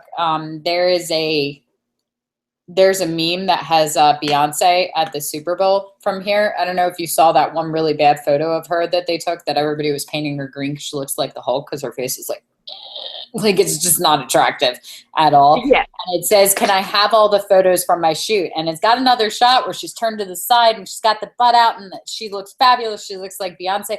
And then it's got this one where it's like, ooh. And it's like, no, you cannot have all the photos from your shoot. And here is why. You know, I don't know why people even ask. Like, why? Why? Like, I don't well, get it. you know, and I found a hybrid with it, because I have noticed that never ever has my favorite photo been the model's favorite photo, with very rare exception, the one that they like best. And you know why? They're just looking to see if they're hot. They will take a pixelated, underexposed image where their waist looks tiny and their boobs look big over a technically precise photo every time. And we look at them from the standpoint of photographers. So what I do now is, when they come in for a session, after their session is over, I have a massage therapist that works in the studio, so they get a 1-hour massage, which is awesome. And they love it. So they think they're getting spoiled. What that does is it gives me an hour to go downstairs into the presentation room, upload all the photos, and go through them and cull them. So any ones that the flash didn't fire, that she's blinking, that she's making that face, you know, those all go where she looks really unattractive. Basically anything I don't want to put my name on. So I'll take about 200 photos in a session, give or take, maybe a little more depending on the concept, or less if we're just nailing it. But I'll take those photos. On average, at about 150 to 200 photos, I will narrow them down to about no more than 75 tops, usually somewhere around like 50 to 60, maybe even 40 if I'm feeling particularly precise. But the bottom line is then all of the photos that are left are ones that I would put online with my name on and feel proud of. So I've already cut out all the ones that I don't want. And then she comes down, and usually she's getting a 20 image box. So from those 50, she's still got to cut out another 30. Chances are that if she's picking 20, my favorite one is ending up in the collection. On the rare circumstance that it doesn't, I add it and throw it in there anyway as a gift, because I'm so excited that you came in for this session. Even though you have terrible taste in photographs and didn't pick my favorite one, have it anyway from me to you, you know? And so I'll do that. But most of the time, like, my favorites end up in there anyway. And I'm persuasive enough, as you can tell. I'm very shy about my opinion, so I will elbow them and go, you look fantastic in this one, the light is killer, trust me, I'm the pro, you just paid me $2,000 for my opinion, take it and put this photograph in your final collection. And so they will. No, that's good. I just I guess I should stop. I've been watching those like America's Next Top Model and that, to see how the photographers get their shot, like to watch their lighting and see how they do it and stuff. And you know, you see their cameras tethered to the computer, and everyone can see the photo straight away. And I just think, wow, you've got to have some confidence to have your computer tethered to, you know, camera, and have people You'll see. Get there. You know. All right, I have no minutes left, but I have 5 minutes left if Bruce actually wanted to talk about something. If he just came to enjoy the scenery and laugh, then we can be done. I just popped in to see what people are doing. I'm waiting for potatoes to barbecue, so.